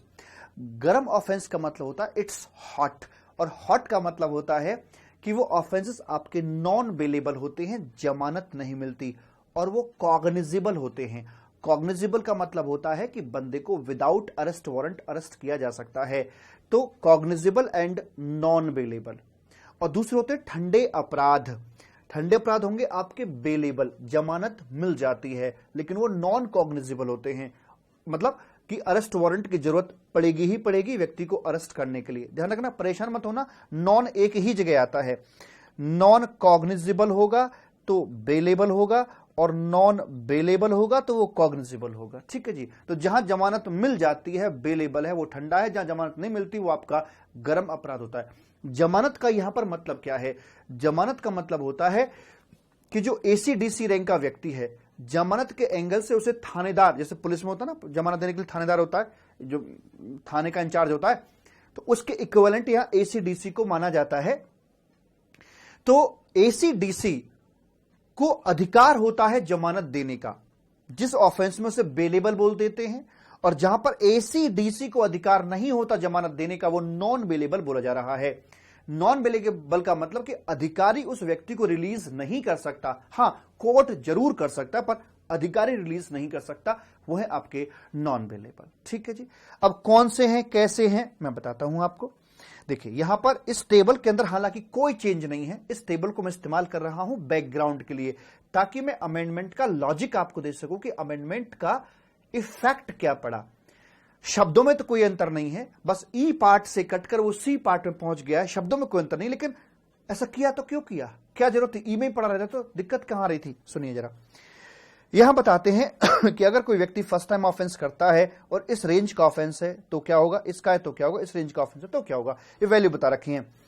फर्स्ट टाइम क्या है, 6 महीने से 1 साल तक की सजा है, 6 महीने से 3 साल तक की सजा है, 6 महीने से 5 साल तक की सजा का प्रावधान है। ऑफेंस हॉट होगा या कूल होगा, हॉट का मतलब नॉन बेलेबल, कूल का मतलब बेलेबल। और आगे है सेक्शन 69 के मुताबिक अरेस्ट के प्रोविजन, दोनों सेक्शंस को मैं जोड़कर ये टेबल आपको बनाकर दी है। तो जो आपका ऑफेंस है 1 करोड़ से ऊपर लेकिन 2 करोड़ तक का, तो वो ऑफेंस आपका यहां पर कूल कहा जाता है, ठंडा कहा जाता है, और इसमें अरेस्ट के प्रोविजन एक्टिवेट नहीं होते। अरेस्ट के प्रोविजन आपके 2 करोड़ से ऊपर ही एक्टिवेट हो पाते हैं। ठीक है जी। उसके बाद आगे बोलते हैं कि अगर आपका ऑफेंस 2 करोड़ से लेकर 5 करोड़ तक का है तो आपका यहां पर कूल ही कहा जाएगा। और जहां तक सवाल है अरेस्ट का, तो अगर मैटर है एबीसीडी का तो बंदे को अरेस्ट कर लिया जाएगा, नहीं तो अरेस्ट नहीं होगा। ये एबीसीडी का मामला क्या है वो मैं आपको समझाता हूं। एबीसीडी का मामला है कि सेक्शन 132 के अंदर जो ऑफेंसेस की सीरीज दे रखी है, इसके एबीसीडी मालिक ये रहा ए, बी, सी और आपके डी, यहां तक मैं बैरियर लगा दूं। ये पहले 4 ऑफेंस कुछ ज्यादा ही खतरनाक ऑफेंस की कैटेगरी में आते हैं। कौन कौन से? कि विदाउट सप्लाई, आउटवर्ड सप्लाई दे रहे हो विदाउट इश्यू एनी इनवॉइस, मतलब इनवॉइस दिया, कच्चे में सप्लाई कर दिया आपने, ठीक है, या फिर सप्लाई नहीं दी इनवॉइस दे दिया, वही सारी बात है। किसी को सप्लाई देते इनवॉइस ना देते, किसी को इनवॉइस देते सप्लाई ना देते, है ना। या फिर ये आ गया सी पॉइंट आ गया अपना क्रेडिट संबंधी, और ये आ गया अपना कि सरकारी पैसा, जीएसटी का पैसा कलेक्ट कर लिया लेकिन 3 महीने बीत गए ड्यू डेट के बाद से, फिर भी पैसा आपने सरकार को जमा नहीं कराया है, तो वही आपके भाई पहले 2 से आपकी आउटपुट जीएसटी लायबिलिटी कम होती है, यहां से आपका अनड्यू क्रेडिट आपको मिलता है, और ये तीसरा आखिरी पॉइंट आपका जोड़ दिया कि सरकारी पैसे को आप खुद इस्तेमाल कर रहे हो, तो ये 4 घातक ऑफेंसिव कैटेगरी, क्रिमिनल ऑफेंसेस के अंदर भी 4 आपके ऑफेंसेस कुछ ज्यादा ही खतरनाक कैटेगरी के अंदर आए हैं। तो यहां पर 4 ऑफेंस आपके आते हैं। अच्छा, कुल मिलाकर क्रिमिनल ऑफेंस आपके 12 होते हैं। पहले 4 ये रहे और अगले 8 की लिस्ट यहां पर आगे दे रखी है। ठीक सर जी, मैं वापस टेबल पर आता हूं मालिक। तो अगर यहां पर बोलते हैं कि 2 से 5 इसका 2 से 5 का मैटर है तो अरेस्ट के प्रोविजन खुल जाते हैं, 2 करोड़ से ऊपर का है। और एबीसीडी का मामला है तो सेक्शन 69 के मुताबिक अरेस्ट हो जाएगा। अदरवाइज जो बाकी 8 ऑफेंसेस हैं, भले ही वो 2 करोड़ से ऊपर के हों, लेकिन वहां पर अरेस्ट नहीं होगा। इस टेबल में कोई अमेंडमेंट नहीं है, ध्यान दीजिएगा। Okay sir. उसके बाद अगर 5 करोड़ से ऊपर का मैटर है आपका और एबीसीडी वाले घातक ऑफेंसेस हैं आपके, तो उनको हॉट कैटेगरी के अंदर यहां पे रखा जाता है। बिल्कुल ठीक है जी। और जो बाकी ऑफेंसेस होंगे उनको कूल कैटेगरी में रख के चलेंगे। ओए होए होए, 5 करोड़ से ऊपर हैं तो पहले 4 हॉट बनते हैं, बाकी सारे ठंडे बन जाते हैं। लेकिन 5 करोड़ तक के हैं या उससे नीचे के हैं तो अपराध कोई सा भी हो, सारा का सारा कूल के अंदर ही रहेगा। इस टेबल को दिमाग में सेट कर लीजिएगा। और जहां तक सवाल है अरेस्ट करने का, तो एबीसीडी वाले में अरेस्ट हो सकता है, अदरवाइज में अरेस्ट नहीं होगा, भले ही ऑफेंस बड़ी वैल्यू का क्यों ना हो। इस तरह की बात यहां पर निकल कर आ रही है। तो आप देखिए एबीसीडी का जिक्र कहां कहां पर आया है। यहां पर अगर मान लीजिए 2 से 5 का मैटर है तो एबीसीडी के मामले में अरेस्ट हो जाएगा, अदरवाइज में अरेस्ट नहीं होगा। और यहां पर देखिए आप 5 करोड़ से ऊपर वाले में अरेस्ट का प्रोविजन एक्टिवेट हो रहा है, साथ में आपकी ये हॉट ऑफेंस की कैटेगरी में आ जाता है, यानी कि ये गैर जमानती अपराध आपका बन जाता है। क्या अब भी मुझे बताने की जरूरत रह गई है कि इन्होंने जो आईटीसी को फ्रॉडलेंटली लोग अवेल करते हैं उस वाले पॉइंट को ई से निकालकर सी में शिफ्ट कर दिया? इसका ऑब्जेक्टिव क्या है? यहां इन्होंने ये क्रिमिनल ऑफेंस ऊपर भी है नीचे भी हैं, लेकिन पहले 4 कुछ ज्यादा ही कठोर हैं, जैसे होता है रिगरस इंप्रिजनमेंट, कुछ ज्यादा ही कठोर हैं। तो इन्होंने इस बात को सी में डाल दिया। लाके सी में डालने का मतलब है कि ये पहले 4 खतरनाक ऑफेंसिव कैटेगरी में आ गया है ना। फ्रॉडलेंटली आईटीसी अवेल करते हो तो ये एक गैर जमानती नॉन बेलेबल ऑफेंसिव कैटेगरी में आ सकता है, जो पहले आने के चांस बिल्कुल भी नहीं थे, अब वो नॉन बेलेबल कैटेगरी में आ सकता है। तो यहां पर इन्होंने पेनल्टी प्रोविजन को और कस दिया है, इसको ज्यादा घातक ऑफेंसिव कैटेगरी में लाके रख दिया है। आई होप आपको इस अमेंडमेंट का लॉजिक क्लियर हो गया होगा कि सरकार ने यहां पर आकर खेल क्यों खेल दिया है। ठीक है जी, यस सर, और कोई दिक्कत वाली बात नहीं है। और ये आ गया जी अपना यहां पर आकर मालिक। ठीक सर जी, तो बाकी तो इसमें पेनल्टी चैप्टर के अंदर कुछ नहीं है। और यहां पर आ जाता है आपका ई वे बिल। ई वे बिल के बारे में आपको पिछली क्लास में बता ही चुका था। और उसके बाद अब आपके कस्टम्स के अंदर हमारी शुरुआत हो जाती है। मैं आपको थोड़ा यहां समरी पिलाना चाहूंगा मालिक। समरी के अंदर मैंने लिखा हुआ है, आप देखिए जरा। समरी में मैंने लिखा हुआ है साहेब, ये रही समरी आपकी। रजिस्ट्रेशन हो गया, 86 ये हो गया, QRMPS हो गया और रिफंड हो गया। मतलब समरी अपने आप में सफिशिएंट, आप पढ़ के देख लीजिए, है ना। असेसमेंट हो गया, ये वो गाइडलाइन हो गई आपकी ऑडिट इंस्पेक्शन के संबंध में। और डिमांड रिकवरी में कुछ नहीं। पेनल्टीज के अंदर सेक्शन 122 में फ्रॉडलेंट पर्सन है, मास्टरमाइंड है, उनको पकड़ने के लिए ये लगाया गया। और अब इनको भी पेनल्टी लगाई जाएगी, वो भी 100% की पेनल्टी लगाई जाएगी। क्रिमिनल ऑफेंस की बात करी, फ्रॉडलेंट पर्सन मास्टरमाइंड है तो उनको पकड़ने के लिए सेक्शन 132 में उनको यहां फंसाया गया है, ये बात बता दी गई। और साथ में एक चीज और कही गई कि फ्रॉडलेंटली अगर आईटीसी अवेल करते हो तो अभी आपका ऑफेंस नॉन बेलेबल कैटेगरी के अंदर आ गया है। ये अमेंडमेंट यहां पर आपकी बताई गई है। ई वे बिल की बात मैं आपसे कर चुका हूं ऑलरेडी। और अब हम मूव करना चाहते हैं कस्टम्स के अमेंडमेंट के संबंध में। क्या आप तैयार हैं? हाँ सर जी। तो यहां पर आते हैं आपके कस्टम रूल्स 2017 करके आते हैं। और इसके अंदर आपकी 2 बातें बताई गई हैं, 2 चेंजेस के बारे में यहां पर बताया गया है। चलें? हाँ जी चलो सर। तो आज जब मेरे कबूतर तुझे लिए चलता हूं मैं यहां पर कस्टम की तरफ।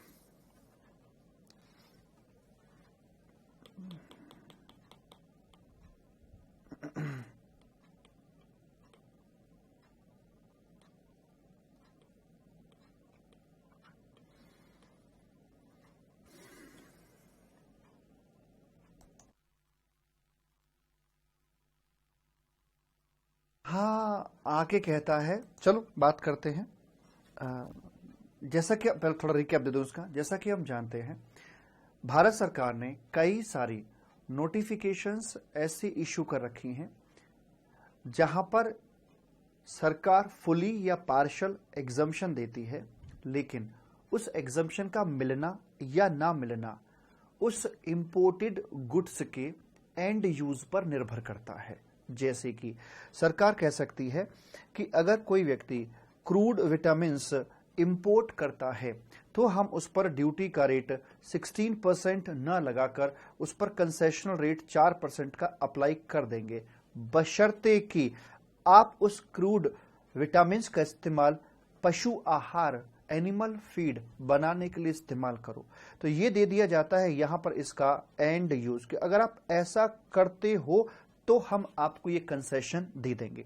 लेकिन इसमें एक दिक्कत ये आती है आप उसे यहां पर लाकर इस प्रोडक्ट में लगाओगे, ये बात तो बाद में तय होगी कि यहां लगाया या नहीं लगाया, लेकिन एग्जम्पशन तो आपको इसी मूवमेंट पर चाहिए होती है जब आपने इंपोर्ट किया है।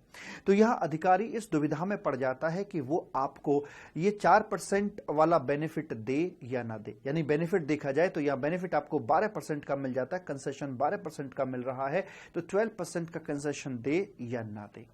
अगर दे तो फिर इस बात को कैसे कंट्रोल करे वो कि आपने इस मटेरियल को इंटेंडेड पर्पस के लिए ही इस्तेमाल किया है या नहीं किया हुआ है। तो इसके लिए पूरा एक स्ट्रक्चर बनाया गया था जो मैंने आपको बता रखा है मालिक।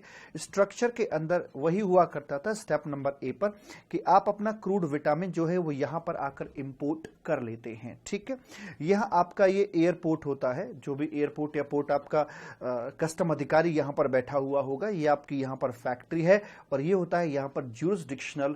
आपकी फैक्ट्री के ऊपर फैक्ट्री वाले एरिया में जो ज्यूरिसडिक्शनल कस्टम ऑफिसर है वो यहां पर होता है। तो यहां जो अधिकारी बैठा हुआ है अल्टीमेटली एग्जम्पशन इसको देनी है। तो यहां पर एक तंत्र बनाया गया कि देखिए हम तो आपको बार बार जाकर चेक कर नहीं सकते कि आप क्या कर रहे हो, आपने किस में इस्तेमाल किया किस में इस्तेमाल नहीं किया। तो एक काम करना, हम आपको ये बेनिफिट दे देंगे बशर्ते कि इस पूरे केस की जानकारी आप अपने ज्यूरिसडिक्शनल के लूप में उनके संज्ञान में लेकर आइए, उनको भी लूप में रखो, ताकि हम तो यहां से आपको कंसेशन दे देंगे लेकिन फाइनली आप कंसेशन के हकदार बनेंगे या नहीं बनेंगे वो आपका कंट्रोल करेगा यहां पर ज्यूरिसडिक्शनल कस्टम अधिकारी। तो इसके लिए मुझे क्या करना होता है, इंपोर्ट मैंने कर लिया, स्टेप नंबर बी पर जाकर मुझे इंटीमेशन देनी होती है कस्टम अधिकारी को कि मैं ये हूं, यहां मेरी फैक्ट्री है, ये चीज मैं इंपोर्ट कर रहा हूं और मैं गवर्नमेंट के द्वारा इश्यू की गई इस वाली नोटिफिकेशन का लाभ लेना चाहता हूं। वो सारी की सारी जानकारी मुझे यहां पर देनी होती है। सर ये कौन है, ये है मलयज सिंह, ये मेरे स्टूडेंट हैं, नए नए IRS अधिकारी हैं ये मलयज सिंह। ठीक है जी, अच्छा जी, तो वैसे करके हैं। तो ये ज्यूरिसडिक्शनल कस्टम अधिकारी यहां पर हैं। ओके, अब क्या होगा कि इसमें से जो सेट बनाकर ले जाता है व्यक्ति, उस एप्लीकेशन का एक सेट ज्यूरिसडिक्शनल कस्टम अधिकारी मलयज सिंह आगे जो पोर्ट पर अधिकारी बैठा हुआ है उसको भेज देंगे, जो इस बात की सूचना होगी कि इस पूरे केस के संदर्भ में हम पूरे संज्ञान में आ गए हैं, आप उनको एग्जम्पशन दो, हम यहां पर इसके फैक्ट्री को पूर्ण रूप से कंट्रोल कर लेंगे। उसके बाद में एक सेट लेकर ये यहां पर पहुंचता कि साहब मुझे बेनिफिट दीजिएगा। अब एक सेट यहां से पहुंचा, एक सेट वहां से घूम कर आ गया था, ये अधिकारी दोनों सेट को मिलाएगा और मिलाने के बाद इनको यहां पर कंसेशनल रेट पर गुड्स को ले जाने की अनुमति दे देगा। अब यहां पर आकर ये मलयज एक्टिव हो जाते हैं कि एक काम कीजिए, आप अपना गुड्स लेकर आ गए हो ना, तो आप विद इन 2 वर्किंग डेज हमें अपने गुड्स के आने की सूचना बताइए कि आपने यहां पर इतना गुड्स आ गया है। दूसरा, आप इसका क्या यूज करते हैं उसके बारे में आपको पूरी सूचना देनी है। आप इसका रिकॉर्ड मेंटेन करके चलेंगे, आप हमें क्वार्टरली फ्रीक्वेंसी पर रिटर्न भी सबमिट करके चलेंगे, वो पूरी की पूरी जानकारी आप हमें देकर चलेंगे। इसके अंदर यह भी बताया जाता है कि अगर आपने गुड्स को इंटेंडेड पर्पस के लिए सही रूप से इस्तेमाल कर लिया है फिर तो बहुत अच्छी बात है, एग्जम्पशन आपकी हुई। लेकिन अगर आप उसे इंटेंडेड पर्पस के लिए इस्तेमाल सही से नहीं कर पाते हो, मिसयूज करते हो, डिस्ट्रॉय कर देते हो, तो प्रोपोर्शनेटली जितने कंसेशन के आप हकदार नहीं थे उतना पैसा आपको यहां पे करना पड़ जाता है। अभी तक मैं कोई नई बात नहीं बता रहा हूं, सिर्फ रिकैप दे रहा हूं पुरानी बातों का। ठीक है जी, दूसरी बात ये कि आप इंडिया के बाहर से गुड्स लेकर आते हैं और यहां पर मिसयूज करते हैं या आप उसे बेच बाच देते हैं इंडिया के अंदर आकर, तो आपको प्रोपोर्शनेट अमाउंट पे करना होता था विद इंटरेस्ट। लेकिन जो आप लेकर आए एक्सेस क्वांटिटी आ गई थी या डिफेक्टिव था और आपने उस गुड्स को यू टर्न दे दिया है, तो यू टर्न दे दिया तो डेस्टिनेशन इंडिया के बाहर हो जाता है। ऐसे वाले हालात के अंदर जो आपने पैसा पे किया था वो पैसा आपको एक तरह से ड्यूटी ड्रॉबैक के रूप में, रिफंड के रूप में दे दिया जाता है। यहां आपको एक्स्ट्रेस या एक्सेस अमाउंट पे करने की कोई आवश्यकता नहीं होती है। वो सारी बातें आप पहले से जानते हैं। अमेंडमेंट क्या है इसके अंदर? अमेंडमेंट में एक चीज ऐड करी गई है और एक चीज यहां से एक्सक्लूड करी गई है। ऐड किया गया है यहां पर जॉब वर्कर का कॉन्सेप्ट। हमें यह बताया जाता है कि अगर इस बंदे ने यहां पर आकर इंटेंडेड पर्पस के लिए इस्तेमाल करता है तो एग्जम्पशन इसके पास में रहेगी, वरना विड्रॉ कर ली जाएगी। अब चक्कर क्या पड़ता है कि इसको अपनी प्रोसेस के दौरान इसे कुछ समय के लिए गुड्स जॉब वर्कर के पास में भेजना पड़ता है। तो जॉब वर्कर के पास में भेज दिया। अब कहने को तो यह है कि भैया बिजनेस पर्पस के लिए या बिजनेस एक्टिविटीज के दौरान ही भेज रहा है, लेकिन वहां से लौटकर आएगा भी या नहीं आएगा। तो इसी चीज के लिए पहले कोई लॉ नहीं था। अब इन्होंने जॉब वर्कर कॉन्सेप्ट को यहां पर इनबिल्ट करने के लिए उसका एक पूरा प्रारूप बनाकर दे दिया है। क्या भला कि अगर आप अपना गुड्स जॉब वर्कर के पास में भेजते हो तो आपको कुछ गाइडलाइंस फॉलो करनी पड़ेंगी। कैसे भला? देखिए, जब बात इन दोनों के बीच में थी तो ये दो अधिकारी यहां पर आ गए थे कि भैया मैं यहां से देख रहा हूं, आप आगे से मैनेज कर लीजिएगा। अगर मान लीजिए अब यहां जुरिसडिक्शनल एरिया में इनके जो मलयज हैं, इनके एरिया में इसकी फैक्ट्री थी, अब ये से कंट्रोल कर रहे थे, और मान लीजिए अपना गुड्स जॉब वर्कर के पास में भेज रहा है और जो जॉब वर्कर है वो किसी दूसरे एरिया में है, तो वहां पर एक डिफरेंट अधिकारी हो सकते हैं। यहां पर है IRS यानी कि डिप्टी कमिश्नर पूनम जी हैं यहां पर ये। तो जॉब वर्कर की जो प्रेमाइसिस है वो इनके एरिया में फॉल करता है। तो अब मलयज संपर्क करेंगी इनसे कि देखो हमारे एरिया से कुछ गुड्स आपके एरिया में आ रहा है, जरा ध्यान रख के चलिएगा उसका। करेक्ट, ठीक है जी। तो इसका पूरा का पूरा एक कंट्रोल मैकेनिज्म बनाया गया कि कोई किसी प्रकार की चीटिंग ना हो जाए। ऑब्जेक्टिव ये है कि जो गुड्स जॉब वर्कर के पास में जा रहा है जॉब वर्क के लिए, वो अल्टीमेटली वापस भी आना चाहिए जॉब वर्क होने के बाद में, वैसे करके बताया जा रहा है। क्या भला? और अगर नहीं आता है या कोई किसी प्रकार की चीटिंग की जाती है तो बताइए उसके लिए रिस्पॉन्सिबल पर्सन कौन होगा? क्या जॉब वर्कर रिस्पॉन्सिबल होगा? The answer is no. यहां पर रिस्पॉन्सिबल पर्सन होगा आपका ये इंपोर्टर आदमी। जो भी हमें पेनल्टी लेनी है, इंटरेस्ट लेनी है, अमाउंट रिवर्स करवाना है, जो भी करवाना है इसको यहां पे करवा के चलेंगे। तो कंट्रोलिंग सिस्टम कैसा बनाया गया है सुनिए जरा। कहते imported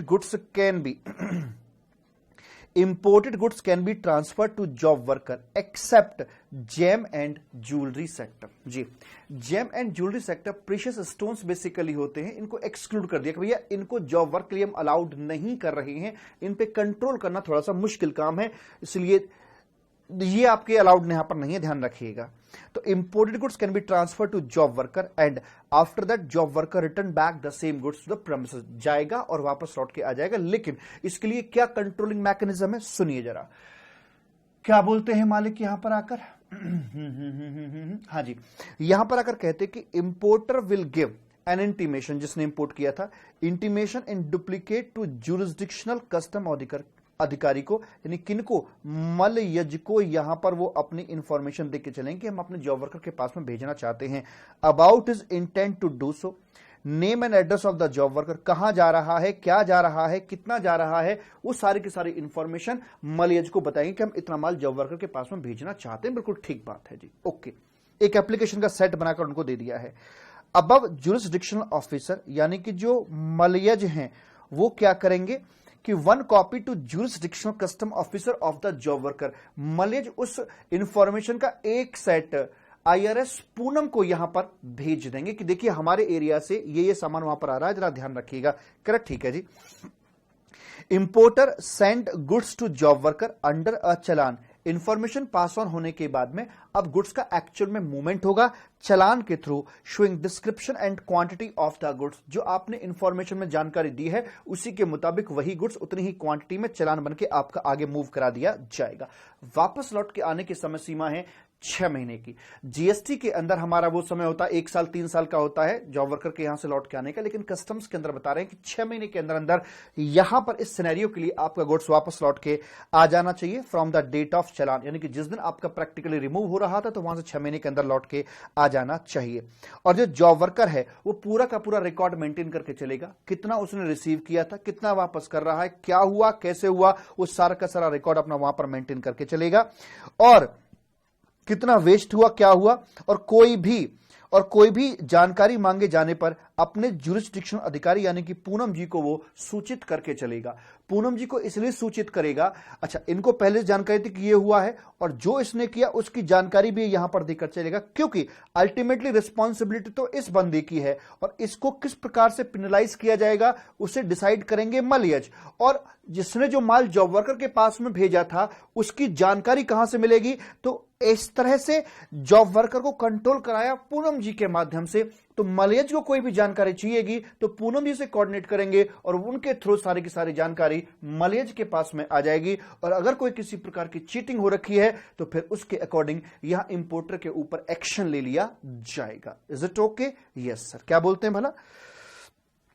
in case of cheating, ये रहा, after the job worker will transfer the goods to importer. Job work complete होने के बाद में जॉब वर्कर माल इंपोर्टर को भेज देगा, या हो सकता है कि इंपोर्टर की इंस्ट्रक्शन आए कि भैया जॉब वर्कर जी इस गुड्स को और किसी दूसरे जॉब वर्कर के पास फर्दर जॉब वर्क के लिए भेज दो। तो जैसे भी इंस्ट्रक्शन आएगी इंपोर्टर से, उस इंस्ट्रक्शन के मुताबिक यहां पर जॉब वर्कर अपनी काम करके चलेगा, अपनी भूमिका को निभा के चलेगा।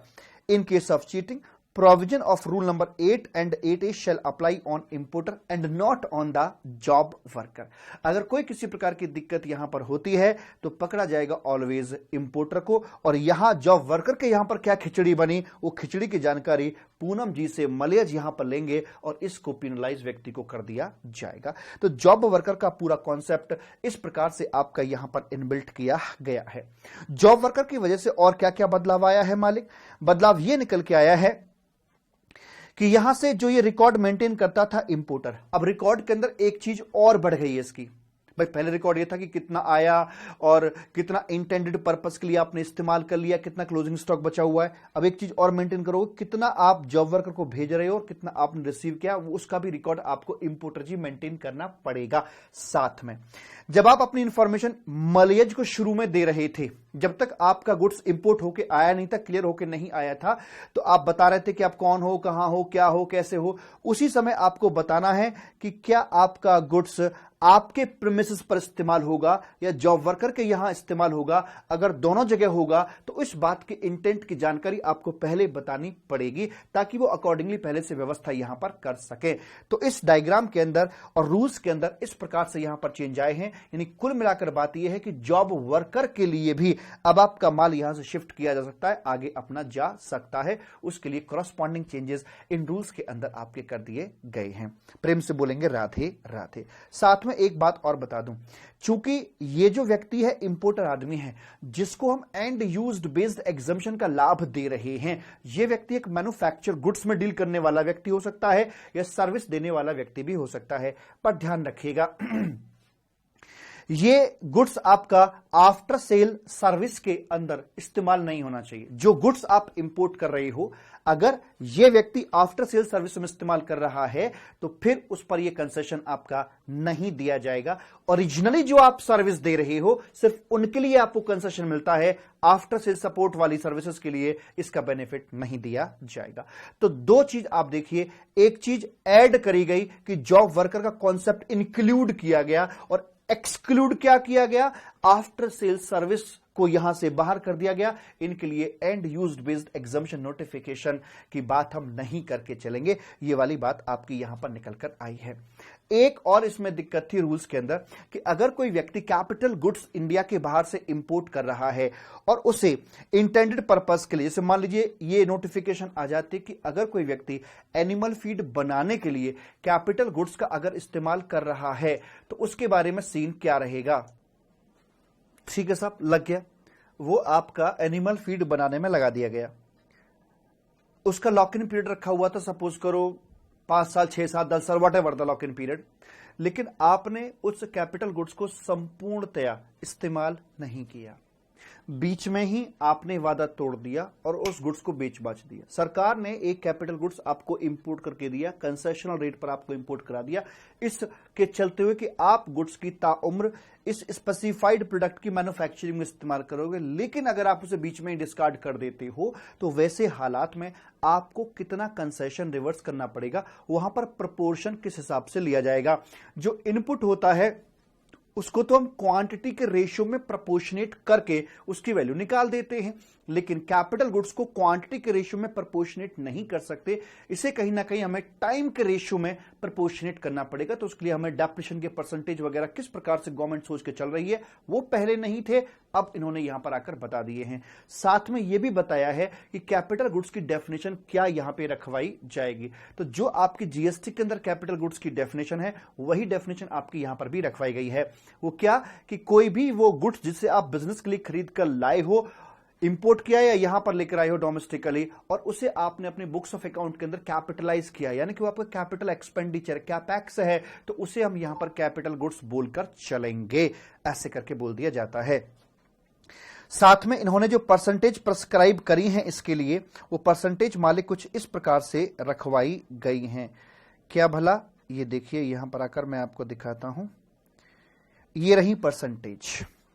उस परसेंटेज के अंदर बोला जाता है कि सुनो, for every quarter in the first year, यह है आपका पहला साल, फर्स्ट ईयर में 4% फॉर ईच क्वार्टर और पार्ट देयर ऑफ, ठीक है जी।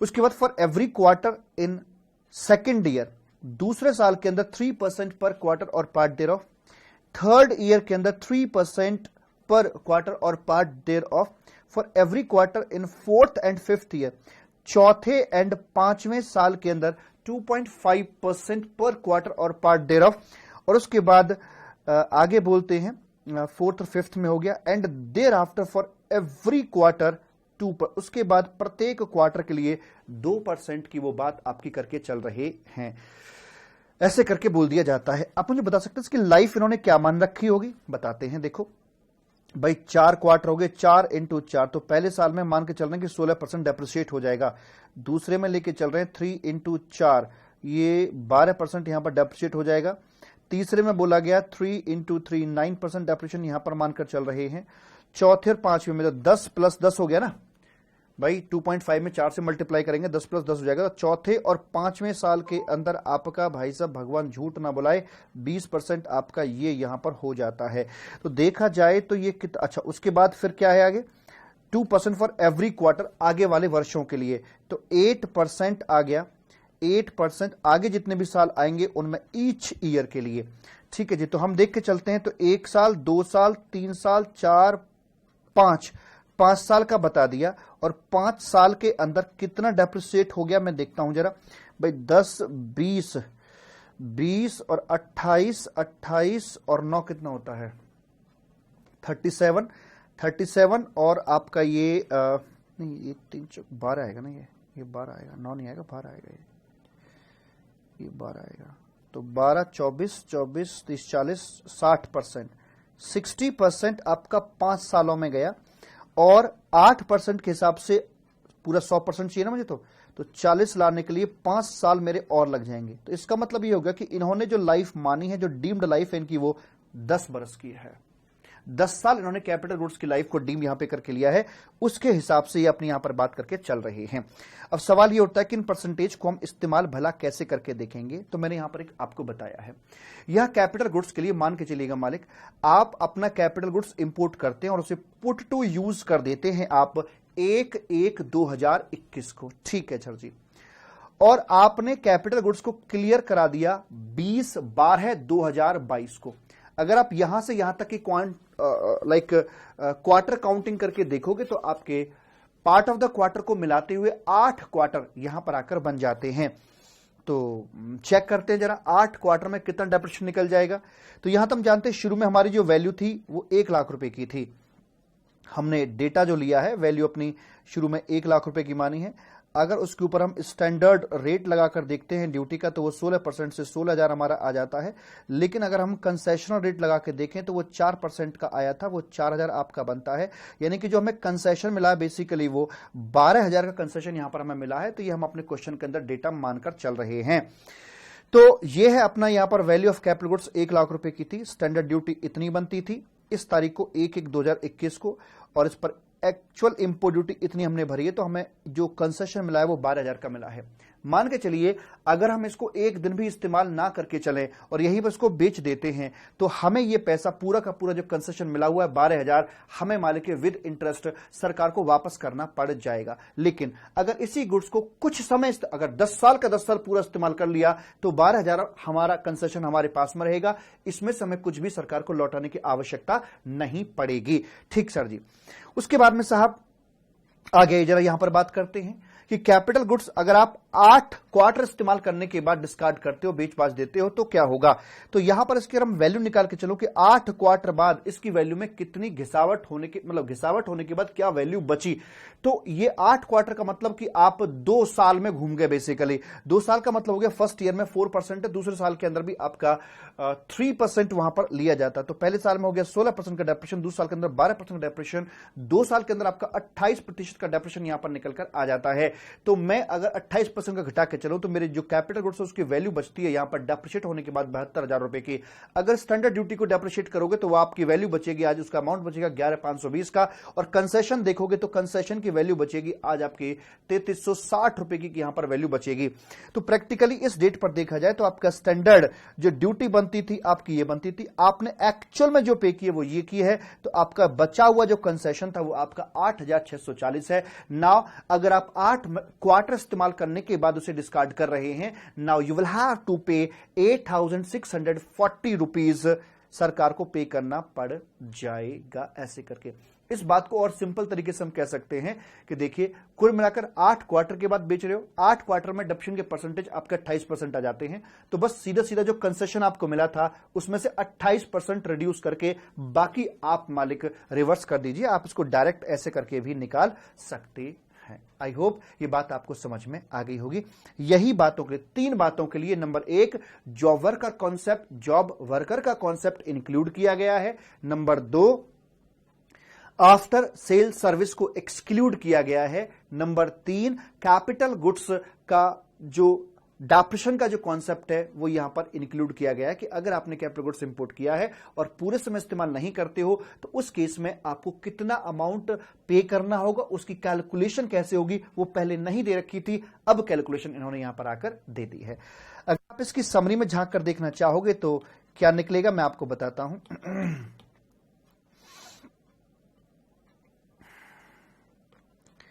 अगर हम समरी झांक कर देखते हैं इसकी मालिक तो हमें इसमें जो मिलेगा देखने के लिए ये आ गया इंक्लूजन।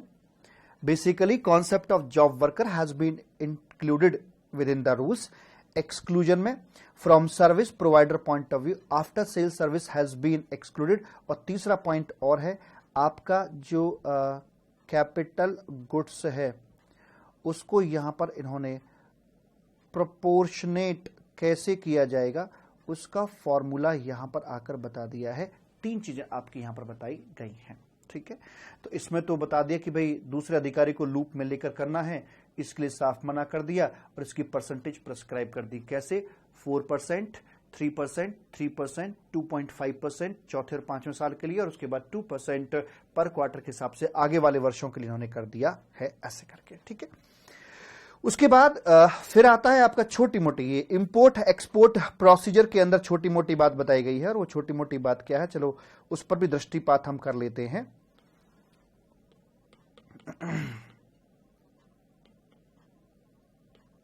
जी साहब यहां पर आ जाइए।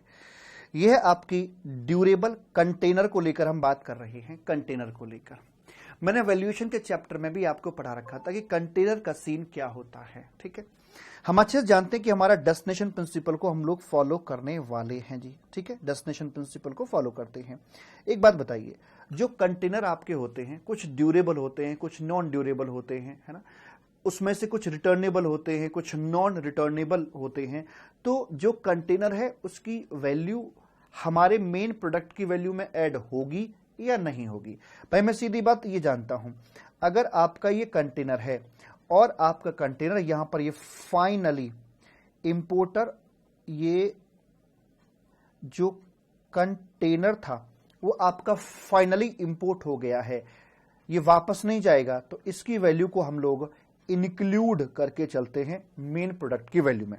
लेकिन अगर मेरा जो कंटेनर है लेकिन अगर मेरा जो कंटेनर होता है, अगर वो टेम्परेली इंपोर्ट किया गया है, टेम्परेली इंपोर्ट किया गया है, तो क्या मैं उसे अपने मेन प्रोडक्ट की वैल्यू में शामिल करूंगा? The answer is no, because उसका डेस्टिनेशन इंडिया में नहीं है, तो ये नॉट टू बी इंक्लूडेड। अब इसको जरा रख के देख लेते हैं। जो आपके नॉन ड्यूरेबल कंटेनर होते हैं, जैसे मान लीजिए कोरोगेटेड बॉक्सेस के अंदर आपका सामान आता है, तो कोरोगेटेड बॉक्सेस आपके फाइनली इंपोर्ट हो गए हैं या वापस जाएंगे? सर फाइनली इंपोर्ट हैं, तो कोरोगेटेड बॉक्स की जो वैल्यू है वो मेन प्रोडक्ट की वैल्यू में ऐड की जाएगी। अब बात करते हैं आपके ड्यूरेबल कंटेनर की। जो ड्यूरेबल कंटेनर हैं वो मान लीजिए आपके रिटर्नेबल नहीं है, जैसे ज्वेलरी बॉक्स होता है, ड्यूरेबल कंटेनर होता है और वापस नहीं जाना है, तो वो कौन सी कैटेगरी में आएगा?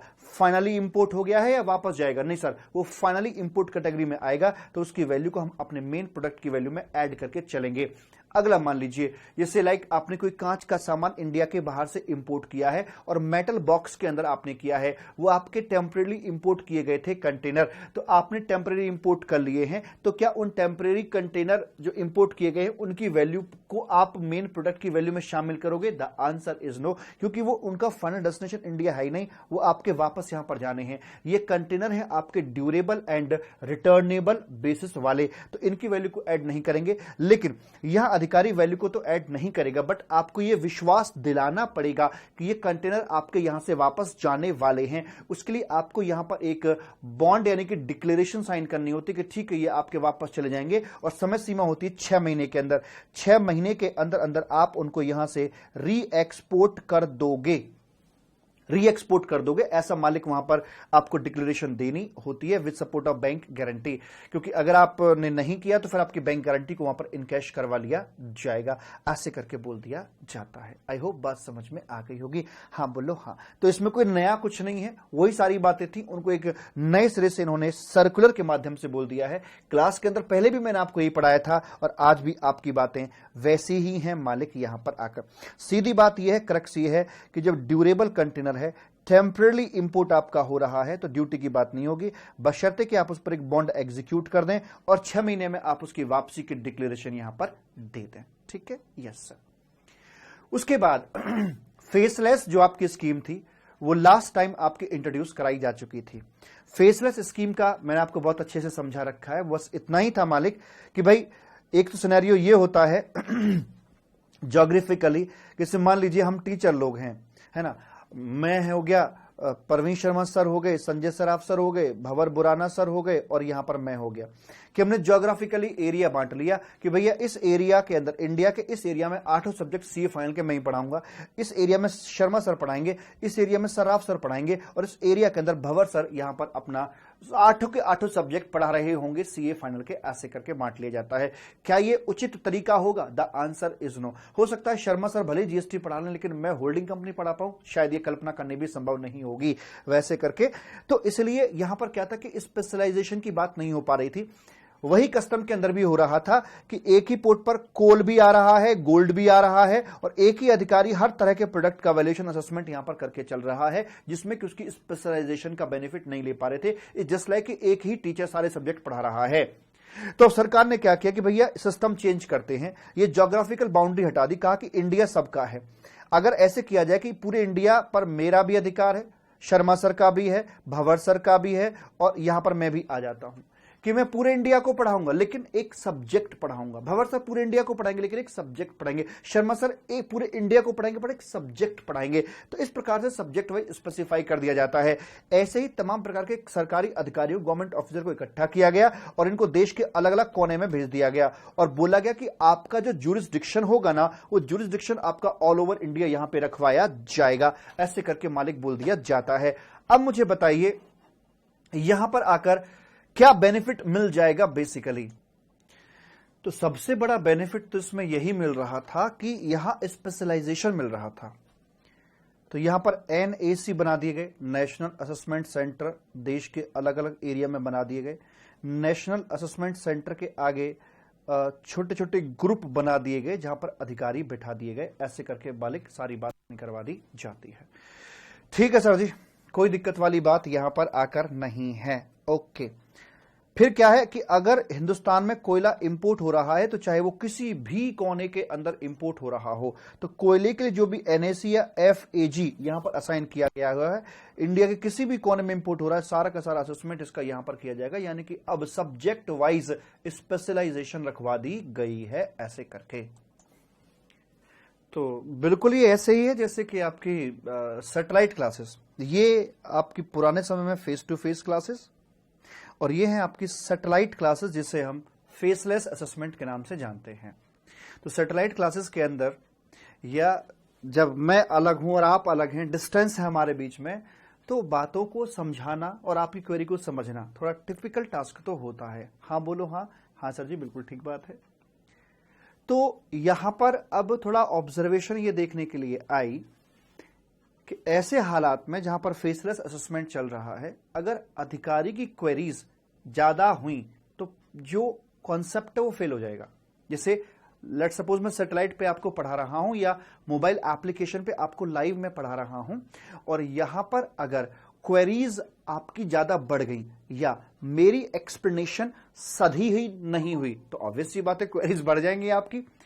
जब क्वेरीज जरूरत से ज्यादा होंगी तो मैं आपकी क्वेरीज का ही आंसर करता रह जाऊंगा, मैं आपको नई चीज सिखा ही नहीं पाऊंगा। ऐसे करके यहां पर बात हो जाती है मालिक। ठीक है जी, तो इसके लिए जरूरी यह है कि यहां पर डिलीवरी सिस्टम बहुत ही शानदार होना चाहिए।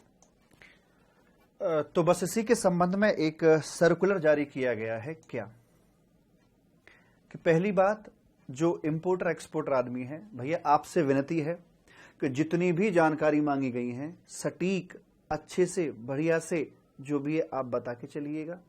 मतलब सैटेलाइट क्लास में कॉन्सेप्ट फेल ना हो, उसके लिए पहली रिक्वेस्ट टीचर से कि भैया आप जो भी डिलीवर कर रहे हो ना, थोड़ा अच्छे से तैयारी करके, सोच समझ कर, ताकि बच्चे की क्वेरी ना के बराबर आए।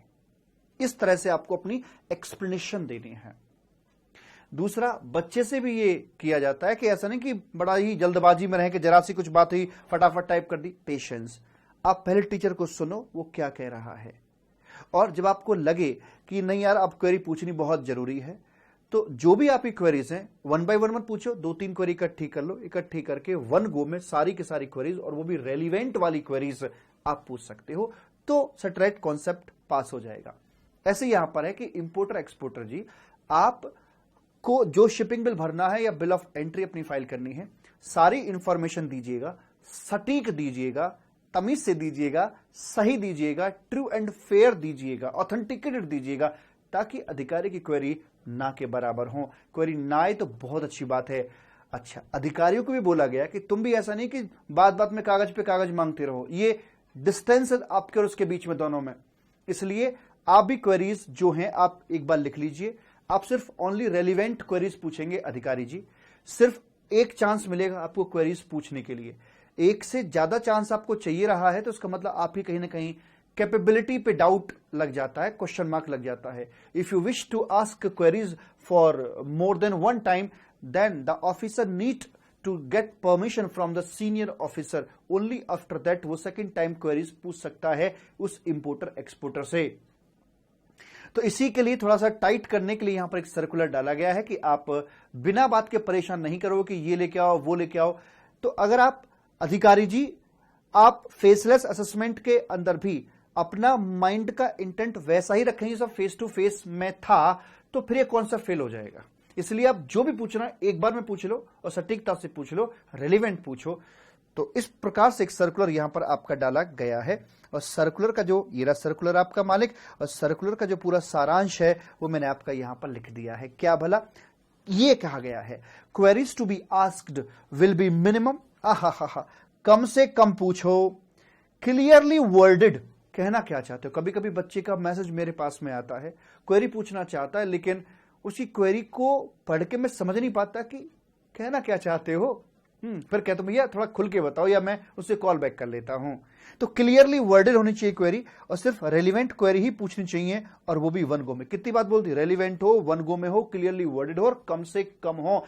ये आपकी फेसलेस स्कीम को यहां पर सफल बनाएंगी। यदि एक से अधिक बार क्वेरीज पूछनी है तो भैया सीनियर अधिकारी की आपको यहां पर अप्रूवल लेनी पड़ेगी। ऑर्डर जो भी पास करोगे वो स्पीकिंग ऑर्डर होगा, यानी कि फॉर्मल ऑर्डर होगा, यानी कि लिखित में ऑर्डर पास करवाया जाएगा। Complete description should be given by the assessee to avoid query. तो दोनों तरफ से बोला गया कि भैया आपको ध्यान रखना कि सारी इंफॉर्मेशन पहले से देख के चलें ताकि अधिकारी की क्वेरीज ना आए, और अगर क्वेरी आ भी रही तो भैया रेलिवेंट पूछना, एक गो में पूछना और कम से कम पूछ के चलना, ताकि ये कॉन्सेप्ट को स्मूथ तरीके से रन कराया जा सके। ये हो गई हमारी ऐसे करके बात। उसके बाद आपकी फॉरेन ट्रेड पॉलिसी। इसमें पहला पॉइंट आपका ये आता है कि फॉरेन ट्रेड पॉलिसी 2015-2020 से ही लागू होगी आपके नवंबर 2021 एग्जाम के लिए, क्योंकि इसमें इसकी जो लाइफ थी वो बेसिकली 31 मार्च 2020 तक की थी, लेकिन कोविड के चलते हुए पहले से एक साल बढ़ाया गया, 31/3/2021 इसे कर दिया गया, लेकिन उसके बाद फिर इसको 6 महीने और बढ़ाया गया, और इसकी जो टाइम लिमिट दे दी एप्लीकेबिलिटी की वो दे दी यहां पर 30 सितंबर 2021 तक ये आपकी वैलिड रहेगी। यानी कि आज की डेट में भी प्रैक्टिकली 2015-2020 यही आपकी फॉरेन ट्रेड पॉलिसी चल रही है, दैट इज नवंबर 2021 एग्जाम के लिए आपकी यही लागू रहेगी। उसके बाद ये हर बार आता है आपका वही स्टेटस है कि जो ईपीसीजी, ईओयू एटसेट्रा वाले लोग हैं, इनमें आईजीएसटी और कॉम्पनसेशन सेस एग्जेम्प्टेड रहेगा 30/9/2021 तक। ये 3-4 सालों से यही ऐसा होता जा रहा है, हर साल एक साल बढ़ जाता है। अगली बार ये 2021 के बजाय 2022 हो जाएगा, बस इस तरह से निकल के आता है। आगे एक चीज और निकल के आई है, मीइस नाम की जो आपकी स्कीम थी, ध्यान सुनिएगा भाई साहब इधर, मीइस नाम की जो स्कीम थी आपकी, merchandise export from India scheme, इस स्कीम को सरकार ने रिप्लेस कर दिया है एक नई स्कीम के साथ जिसका नाम है रोड टैप। ऐसा क्यों किया गया है, क्या है रोड टैप और किस तरह से ये वेरी करती है अपनी मीइस से, और क्या दिक्कत हो गई थी मीइस के साथ में जो रोड टैप यहां पर लानी पड़ी। तो आइए मैं आपको पूरी कहानी यहां पे समझाता हूं। रोड टैप की नई स्कीम है, मीइस चलती थी पहले ना, आप देख पा रहे हैं कि ये जो मीइस थी ये गुड्स के संबंध में थी। गुड्स जो व्यक्ति एक्सपोर्ट करते तो आप अच्छे से जानते कि एक्सपोर्ट करने पर एक्सपोर्ट के तमाम प्रकार के बेनिफिट्स दिए जाते हैं। हमारी सरकार भी यही करती थी कि जो गुड्स को एक्सपोर्ट करते थे उनको मीइस नाम का एक यहां से स्क्रिप्ट्स उन बंदों को दी जाती थी। ये स्क्रिप्ट 2%, 4%, 5% की हो सकती थी। ये परसेंटेज आपकी कैलकुलेट की जाती थी एफओबी वैल्यू के ऊपर। अगर आपने $100 का माल एफओबी उसकी वैल्यू अगर बनती है तो उसका 2% हो गया, $2 के बराबर का आपको स्क्रिप्ट दे दी जाती थी, एक तरह का कूपन दे दिया जाता था, और उस स्क्रिप्ट का इस्तेमाल कर सकते थे आप इंडियन टैक्सेस को पे करने के लिए। तो ये आपके एक प्रकार से बेनिफिट आपको यहां पर मिल रहा था। अच्छा जी, अब इसमें क्या हुआ, चक्कर क्या पड़ गया कि यहां पर जो WTO की डिस्प्यूट रेजोल्यूशन बॉडी है उसने इसके ऊपर ऑब्जेक्शन लगाया कि इंडियन गवर्नमेंट सही नहीं कर रही है, इंडियन गवर्नमेंट अपने एक्सपोर्टर को एक अनड्यू एडवांटेज दे रही है, जो कि एक प्रकार की सब्सिडी है, एक मदद दे रही है in form of MEIS, in form of script, जिसकी वजह से, इस बेनिफिट की वजह से इनके एक्सपोर्टर इंटरनेशनल मंडी में इंडियन गुड्स को सस्ते दामों पर बेच पा रहे हैं, जिससे कि बाकी कंट्रीज के लोगों को, एक्सपोर्टर्स को दिक्कत हो रही है। तो जो डिस्प्यूट रेजोल्यूशन बॉडी है WTO की, उसने क्वेश्चन मार्क लगाया और कहा कि इंडियन गवर्नमेंट को ये मीइस वापस ले लेनी चाहिए, इस स्कीम को विड्रॉ कर लेना चाहिए। ध्यान दीजिए, यह समस्या सिर्फ गुड्स के एक्सपोर्ट के संबंध में थी। सी के संबंध में WTO की कोई किसी प्रकार की बात नहीं करी जाती है, उसे कोई वहां पर दिक्कत वाली बात नहीं थी। सी आपकी पहले भी थी और आज भी ज्यों की त्यों जिंदा है। यह प्रॉब्लम सिर्फ मीइस के संबंध में यहां पर डिस्कस करी जा रही है। तो फिर यह क्या हुआ, अब हमने कहा कि नहीं भैया ऐसा तो कुछ नहीं है, हम कोई अनड्यू एडवांटेज या सब्सिडी के रूप में तो कुछ देना नहीं चाहते हैं। तो हमने WTO की जो अपीलेट बॉडी है, इंडियन गवर्नमेंट ने वहां पर अपील दाखिल कर दी, क्योंकि WTO की डिस्प्यूट रेजोल्यूशन बॉडी ने कहा, पैनल ने कहा कि इसको वापस करो, विड्रॉ करो, इसके लिए ऑर्डर पास कर दिया। हमने इनके इस ऑर्डर के अगेंस्ट WTO की अपीलेट बॉडी में चले गए, लेकिन हमें पता था कि यार बात तो कहीं ना कहीं ये ठीक ही कह रहे हैं। तो हमें दिक्कत हो सकती है नियर फ्यूचर के अंदर। तो हमने क्या किया, भैया हम जुगाड़ू आदमी है, इंडियंस हैं हम, हमसे पंगा मत लीजिएगा, हम करेंगे वही जो हम चाहते हैं, लेकिन तुम्हारा भी मान रख लेंगे, क्या दिक्कत है। तो हमने क्या किया, सरकार ने अपील डाल दी, हालांकि अभी अपील का जो फैसला है वो पेंडिंग चल रहा है, और सरकार ने एक तरह से जो मीस थी उसका नाम दे दिया रोड टैप। मीस का ही नाम कर दिया रोड टैप। सर नाम चेंज करने से क्या हो जाएगा, दिक्कत वो मान जाएंगे क्या WTO वाले? नहीं, मैं बताऊं क्या किया उन्होंने ये किया कि भाई सुनो, पहले जो मीस देते थे वो सीधा सीधा एक्सपोर्ट बेनिफिट के तौर पर हम वहां पर स्क्रिप्ट दे रहे होते थे। अब सरकार ने क्या किया है कि एक बात पहले समझिएगा, जो WTO है उसका स्टेटमेंट क्या है कि आपको मशाल लेकर, जो होता ना हाथ में मशाल लेकर चलते हैं, आपको मशाल लेकर दूसरे के घर में उजाला करना चाहिए, लेकिन अगर दूसरे के घर में उजाला करने के चक्कर में तुम्हारे घर में आग लगने का डर है तो पहले उससे बुझाओ, दूसरे का भला बाद में करना। तो सरकार कह रही है कि हर एक कंट्री को अपने आप को सुरक्षित रखने का अधिकार है, ठीक है, पर हम ये नहीं कह रहे कि आप दूसरे की अस्तेसी मार दो, अपने को सुरक्षित रख के चलो, लेकिन दूसरे की अस्तेसी आप बिल्कुल भी नहीं करेंगे। तो यहां पर WTO की गाइडलाइंस कहती हैं कि आपके इंडियन टैक्स जो भी जितने भी हैं, आप उनका रिफंड दो, बेनिफिट दो, रेमिशन दो, उसमें कोई आपत्ति नहीं है, लेकिन आप ये मीस के नाम से अनड्यू, बिना बात के, बेसलेस आप एक्सपोर्ट इंसेंटिव्स बांट रहे हो, यह गलत है। तो सरकार ने हमारे ने क्या किया कि ठीक है, मीस को आप बेसलेस कहते हो, अब हम क्या करेंगे, हम रोड टैप लेकर आए। रोड टैप क्या है? रेमिशन of duties and taxes for export of goods, ठीक है। तो इसके लिए उन्होंने क्या किया कि हम परसेंटेज वही रखेंगे, जैसे वहां पर थी मीस के अंदर 2%, 3%, 4%, हालांकि उसके मुकाबले थोड़ी सी कम परसेंटेज होंगी। अगर वहां किसी की 2.5 है तो यहां 2% कर दिया, 2%, 3%, 4% ऑफ FOB वैल्यू। परसेंटेज रखने का जो पैटर्न है वो वैसा ही है, हालांकि परसेंटेज थोड़ी सी कम है, बट पैटर्न वही है, FOB वैल्यू पर कैलकुलेट करेंगे। लेकिन इसके पीछे की इन्होंने बैक सपोर्ट क्या दी कि why we are giving such kind of benefit to the exporter, because हमारे इंडिया के अंदर ऐसे बहुत सारे टैक्स हैं। WTO तुम क्या जानो, हमारे इंडिया के अंदर बहुत सारे चुन्नू मुन्नू टाइप के इतने छिपे हुए टैक्स हैं, तुम्हें पता भी नहीं होगा। Mandi tax, electricity tax, VAT, central excise duty on petroleum product etcetera, बहुत सारे ऐसे टैक्स हैं जिनका कि हम एक्सपोर्टर को कोई किसी प्रकार का बेनिफिट नहीं देते as per the present law. Mandi tax always cost का पार्ट बनता है। कौन सा लॉ है जो उसका रिफंड या रेमिशन ग्रांट करवा रहा हो? इलेक्ट्रिसिटी ड्यूटी, एक यहां पर फैक्ट्री है, मैं फैक्ट्री के अंदर ये बना रहा हूं, इसे बनाकर मैं एक्सपोर्ट कर रहा हूं, तो बिजली का बिल जो आएगा, बिजली का बिल जो आएगा उसमें इलेक्ट्रिसिटी ड्यूटी लगकर आती है, जो इस प्रोडक्ट की मैन्युफैक्चरिंग के दौरान इलेक्ट्रिसिटी खर्च हुई है। तो वो जो इलेक्ट्रिसिटी के बिल के अंदर ड्यूटी लग के आई और उससे बना हुआ प्रोडक्ट मैंने एक्सपोर्ट कर दिया, तो उस ड्यूटी की रेमिशन मिलनी चाहिए कि नहीं मिलनी चाहिए? मिलनी चाहिए, लेकिन अब तक नहीं मिल रही थी।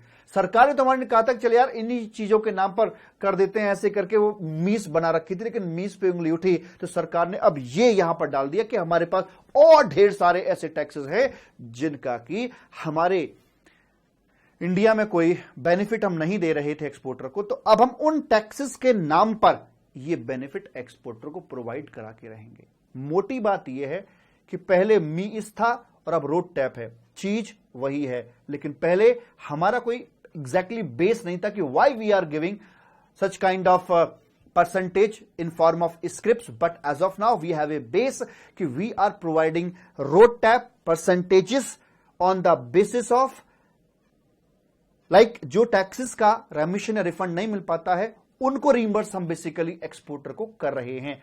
इसमें WTO को कोई आपत्ति नहीं हो सकती, जस्ट बिकॉज WTO की गाइडलाइन कहती है कि हर एक कंट्री को अपने टैक्सेस को रिइंबर्स या रिफंड या रेमिशन करने का पूरा पूरा अधिकार है, जो कि कनेक्टेड है आपके एक्सपोर्ट प्रोडक्ट के संबंध में। आई होप ये बात आपको समझ में आ गई होगी। तमाम बातें मालिक मैंने लिखी हुई हैं, आप देख सकते हैं यहां पर आकर कि एक्सपोर्ट ऑफ गुड्स की यहां पर बात हो रही है, और इसके साथ साथ एक्सपोर्ट बेनिफिट पहले इस तरह से दिए जाते थे, तो यहां पर एक एडवांटेज था, एक सब्सिडी के रूप में यहां पर यह दिया जा रहा था। सीन 2 हुआ, प्रॉब्लम हुई डिस्प्यूट रेजोल्यूशन पैनल WTO को, और उन्होंने चेतावनी दे दी कि अपनी स्कीम को विड्रॉ कीजिएगा। सारी बातें लिखी मिलेंगी। हमने अपील डाल दी जो कि पेंडिंग है, लेकिन इन बिटवीन जो उसका फैसला आएगा सो आएगा। हमने रोड टैप यहां पर लॉन्च कर दिया है और हमने कहा कि भैया बहुत सारे ऐसे टैक्सेस हैं, ड्यूटी टैक्सेस हैं, जैसे कि आपके इलेक्ट्रिसिटी ड्यूटी हो गई, कोल सेस हो गया, मंडी टैक्स, लोकल, ये वो, इनके नाम पर हम ये बेनिफिट, इनका रिंबर्समेंट बेसिकली दे रहे हैं, जिनका अब तक रिंबर्समेंट नहीं दिया करते थे वैसे करके। सर दोनों स्कीम में अंतर क्या है? मीइस और रोड टैप के अंदर देखो अंतर तो कुछ भी नहीं है, लेकिन फिर भी मैं आपको बताऊं यहां पर किस तरह से दिए जाते थे। ये एक प्रकार से एडिशनल इंसेंटिव था, अतिरिक्त लॉलीपॉप दी जाती थी।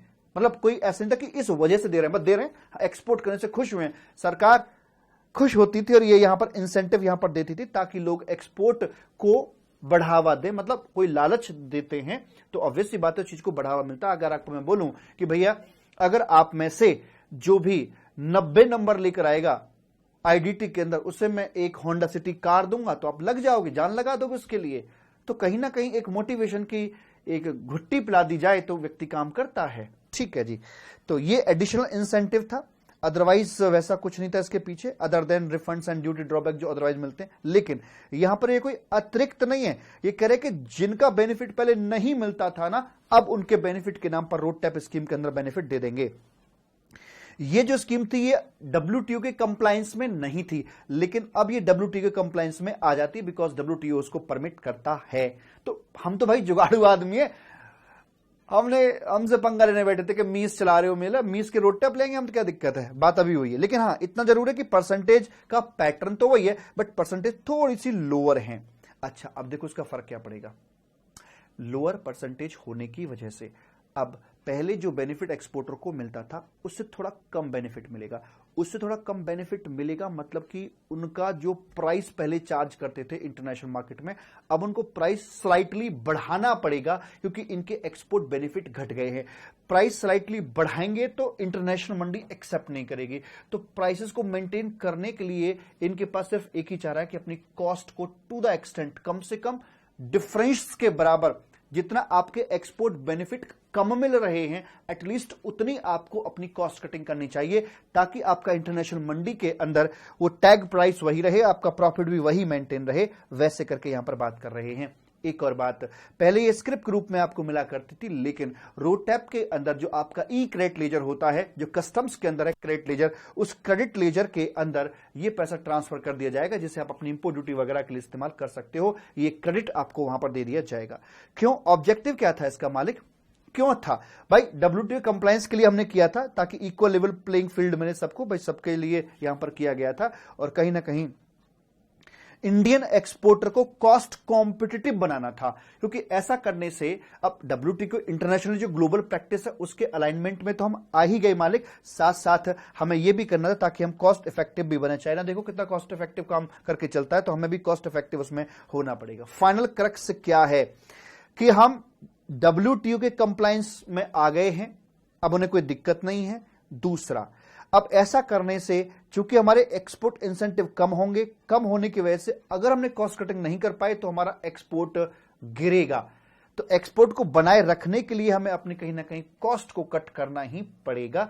तो ये यहां पर इसका पूरा निचोड़ निकलकर सामने आ जाता है। आई होप ये बात आपको मालिक समझ में आ गई होगी। तो इस प्रकार से यहां पर आकर आपकी तमाम प्रकार की अमेंडमेंट्स कंप्लीट हो जाती हैं। प्रेम से बोलेंगे राधे राधे। तो आज हमने जो काम किया है जरा उसका एक बार देख लेना, जा रहा कि हमने क्या क्या गुल खिलाए हैं आज। यस सर, देख लेते हैं।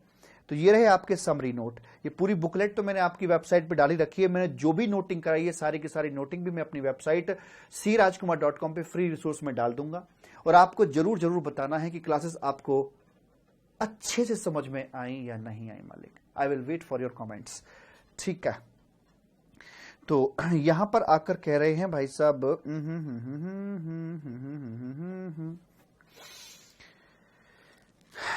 जी, तो आज से आज हमारी जो बातें हुई थी वो कहां से थी? तो बातें थे रिफंड से। देखो सारा कुछ मिलेगा आपको रिफंड में। डीम्ड, हाँ रिकैप, डीम्ड एक्सपोर्ट के संबंध में रेसिपिएंट जब क्रेडिट लेगा तो अब डायरेक्ट रिफंड क्लेम नहीं करना चाहिए उसे। First of all credit book कर लीजिए, उसके बाद रिफंड की एप्लीकेशन फाइल करते समय जो क्रेडिट बुक किया था उसे रिवर्स कर दीजिए, बिकॉज पोर्टल की ऐसी डिमांड है। तो यहां पर पोर्टल को चेंज ना करके उन्होंने अपने लॉ में सर्कुलर डाल दिया कि भैया ऐसा कर लो, इससे बात बन जाएगी। ठीक है जी, उसके बाद अपना RFD1 फाइल कर दीजिए। ठीक है, 89 के अंदर जितना न्यूमरेटर के अंदर वैल्यू ले रहे हैं हम एक्सपोर्ट ऑफ गुड्स की, वही वैल्यू हम अपने डिनोमिनेटर के अंदर भी रखेंगे इन कैलकुलेशन ऑफ टोटल टर्नओवर। ठीक है जी, ऑडिट इंस्पेक्शन के अंदर बताया कि जब रेट डालने के लिए जाते हैं तो उसमें एक प्रॉपर बताया गया है कि एक आपके पास में ऑथेंटिकेशन होनी चाहिए, घर जा रहे हो तो लेडी अधिकारी साथ में होनी चाहिए, एंट्री पर विटनेस को बुला लीजिएगा, पर्सनल सर्च और विटनेस की सर्च करवा दीजिएगा, बच्चों का, महिलाओं का, उनका सबका ख्याल रखिएगा, रिलीजियस सेंटिमेंट को ध्यान में रखिएगा, वीडियोग्राफी की जरूरत पड़े तो वो भी कर लीजिएगा, साथ में वहां से फटाफट निकलिएगा, कोविड प्रिकॉशंस को अपना फॉलो कीजिएगा, पंचनामा भरिएगा, है ना, गुड्स पे ज्यादा ध्यान देना मत, डॉक्यूमेंट्स को ज्यादा पकड़ना, क्योंकि आप वहां डॉक्यूमेंट सीज करने के लिए गए हो, डॉक्यूमेंट पकड़ में आ गए तो गुड्स तो अपने आप सब पकड़ में आ ही जाएगा, कोई दिक्कत वाली बात वहां पर नहीं है। ठीक है जी, उसके बाद फिर अपनी जो ऑथेंटिकेशन है जिस अधिकारी से लेके गए थे उसके पास में आई है तो सीधा करके देंगे अगर रेड सक्सेसफुल हुई, और अगर अनसक्सेसफुल हुई है तो आप उसे उल्टा करके वहां पर लौटा कर दे देंगे। उसके बाद में पेनल्टी चैप्टर के अंदर सेक्शन 122 में मास्टरमाइंड लोगों पर भी अब शिकंजा कस गया है, जो ड्राइवर वगैरह के थ्रू काम करते थे, तो अब मास्टरमाइंड लोगों पर भी ये पेनल्टी 100% की आपकी लगा दी जाएगी। सेक्शन 132 के अंदर ये बताया गया है कि दो बदलाव किए गए हैं बेसिकली। एक तो वो है कि जो मास्टरमाइंड हैं अब उनको भी क्रिमिनल ऑफेंडर की कैटेगरी में डाल दिया गया है कि वो भी यहां पर आएंगे जो पर्दों के पीछे बैठे हुए हैं। ठीक है, उनको भी अरेस्ट किया जा सकता है। ठीक है जी, और साथ में ये भी बताया कि ITC फ्रॉडुलेंटली ले रहे हो तो अब ये आपका पहले 4 जो घातक अपराध थे उस कैटेगरी में आ गया, पहले E पॉइंट में होता था अब वो C में आ गया है, यानी कि अब ये एक नॉन बिलेबल ऑफेंस कैटेगरी का हिस्सा बन जाएगा अगर ये आपका 5 करोड़ से ऊपर का मैटर पड़ जाता है। तो वैसे करके बात कर रहे हैं मालिक। उसके बाद ई-वे बिल के अंदर हम आए, जहां पर बदलाव किए गए हैं कि जो आपकी 100 किलोमीटर पर डे का दे रखा था वहां पर 200 किलोमीटर पर डे आपका हो गया। ये हमारे लास्ट क्लास में ही हो गया था दरअसल। एंड उसके बाद में फिर हम कस्टम्स के अंदर आए, जहां पर कस्टम रूल 2017 आपके हैं, जिसमें यह बताया जाता है कि जॉब वर्कर को भी आप माल भेज सकते हो, लेकिन पूरे कंट्रोल के तहत।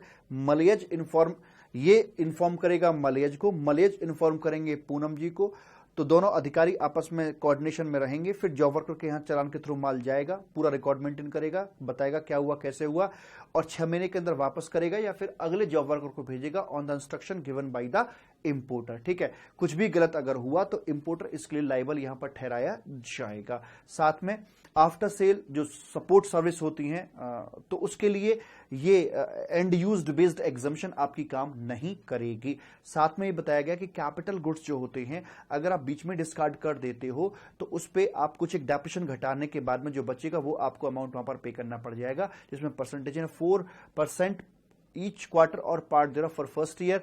ऐसे 4% के बाद 3% है और फिर आपका 3% है, फिर 2.5 एंड फिर आपके 2% वहां पर निकल कर आते हैं फॉर ईच क्वार्टर और पार्ट देयर ऑफ। फिर इंपोर्ट एक्सपोर्ट प्रोसीजर के अंदर उन्होंने बात करी थी कि जो आपके कंटेनर होते हैं, अगर कंटेनर फाइनली इंपोर्ट हुआ है तो गुड्स की वैल्यू का हिस्सा बनेगा, टेम्पररी इंपोर्ट अगर हुआ है तो गुड्स की वैल्यू का हिस्सा नहीं बनेगा।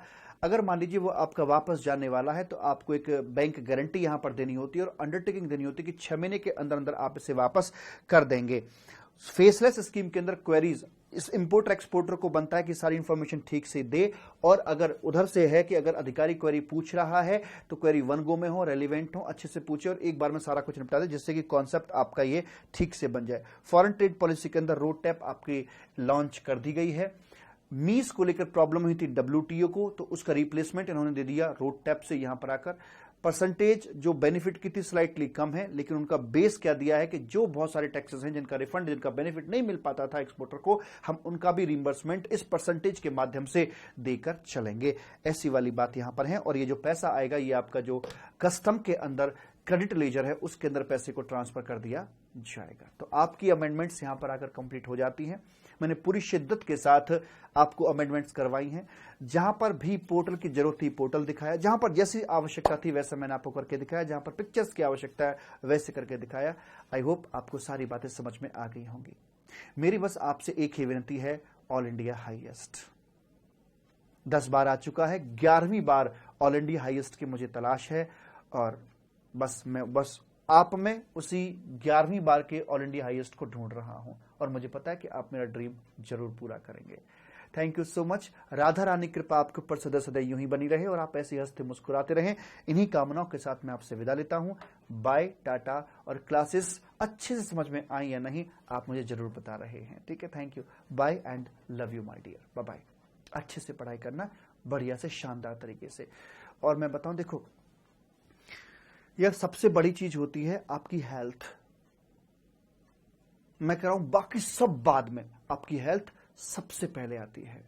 आपकी हेल्थ ठीक है तो आपका दिमाग भी ठीक होगा, आपके माइंड में पॉजिटिविटी भरी हुई होगी, और जब माइंड के अंदर पॉजिटिविटी भरी हुई होती है ना, हाँ कर देंगे, कोई दिक्कत नहीं है, घबराता नहीं है मन। जब ताकत पास में होती है तो मन घबराता नहीं है, और ताकत होती है जब आपकी बॉडी के अंदर अंदरूनी ताकत हो तो दिमाग भी ताकतवर होता है और टेंशन नहीं होती। जो व्यक्ति टेंशन का राग अलापते रहते हैं तो कृपया करके वो अपनी फिटनेस को देखे कि वो कितने फिट हैं। पहले फिजिकली आप फिट होने चाहिए, मेंटली तो आप अपने आप हो जाते हैं। इसलिए आप कौन है, ये शरीर ही तो आप हैं, इसको ठीक रख के चलना है। सोच के देखो यार, जीवन के जितने भी, इस कायनात के जितने भी सुख हैं, हमें शरीर के माध्यम से ही तो उनको भोगते हैं। हम कौन है, हमारी पहचान ये शरीर से ही तो होती है। हम बीमार हैं, नाम से बुलाते हैं, वो बीमार है, वो अच्छा है, वो ये बुरा है, सब कुछ यही तो है यार। इसको ठीक से रख के चलो। दिवाली होली पर घर के अंदर जो जाले वाले लगे हुए थे सबको साफ कर दे, तो झाड़ू पोछा डेली होता है। क्या शरीर के अंदर झाड़ू पोछा हो रहा है? सिर्फ नाना झाड़ू पोछा करना नहीं है, अंदर जो रायता फैला हुआ उसे कौन साफ करेगा भाई? डेली उठो, एक्सरसाइज करो। मोबाइल को 3 बार चार्ज कर रहे हो, क्यों? क्योंकि ज्यादा काम लेते हो तो 2-2, 3-3 बार चार्ज करना पड़ता है मोबाइल ना। अपनी बॉडी से कितना काम ले रहे हो आप, इसे चार्ज करते हो? कभी नहीं चार्ज करते। और कुछ लोग तो क्या करते हैं, चार्ज करने की बजाय उल्टा इस पे केमिकल डाल डाल के से पुश करते हैं। लाइक सिगरेट पी ली, पुश करते हैं इसको केमिकल भर भर के इसके अंदर ना, कि अब चलेगी बॉडी। अब इसमें थोड़ा सा पंप लगा दी बॉडी के अंदर, 4-6 दिन में सिगरेट पी ली, पंपिंग कर दी इसकी कि अब ठीक से काम करे। गलत कर रहे हो, खिलवाड़ कर रहे हो, मत करना ऐसा, कभी मत करना ऐसा, ठीक है।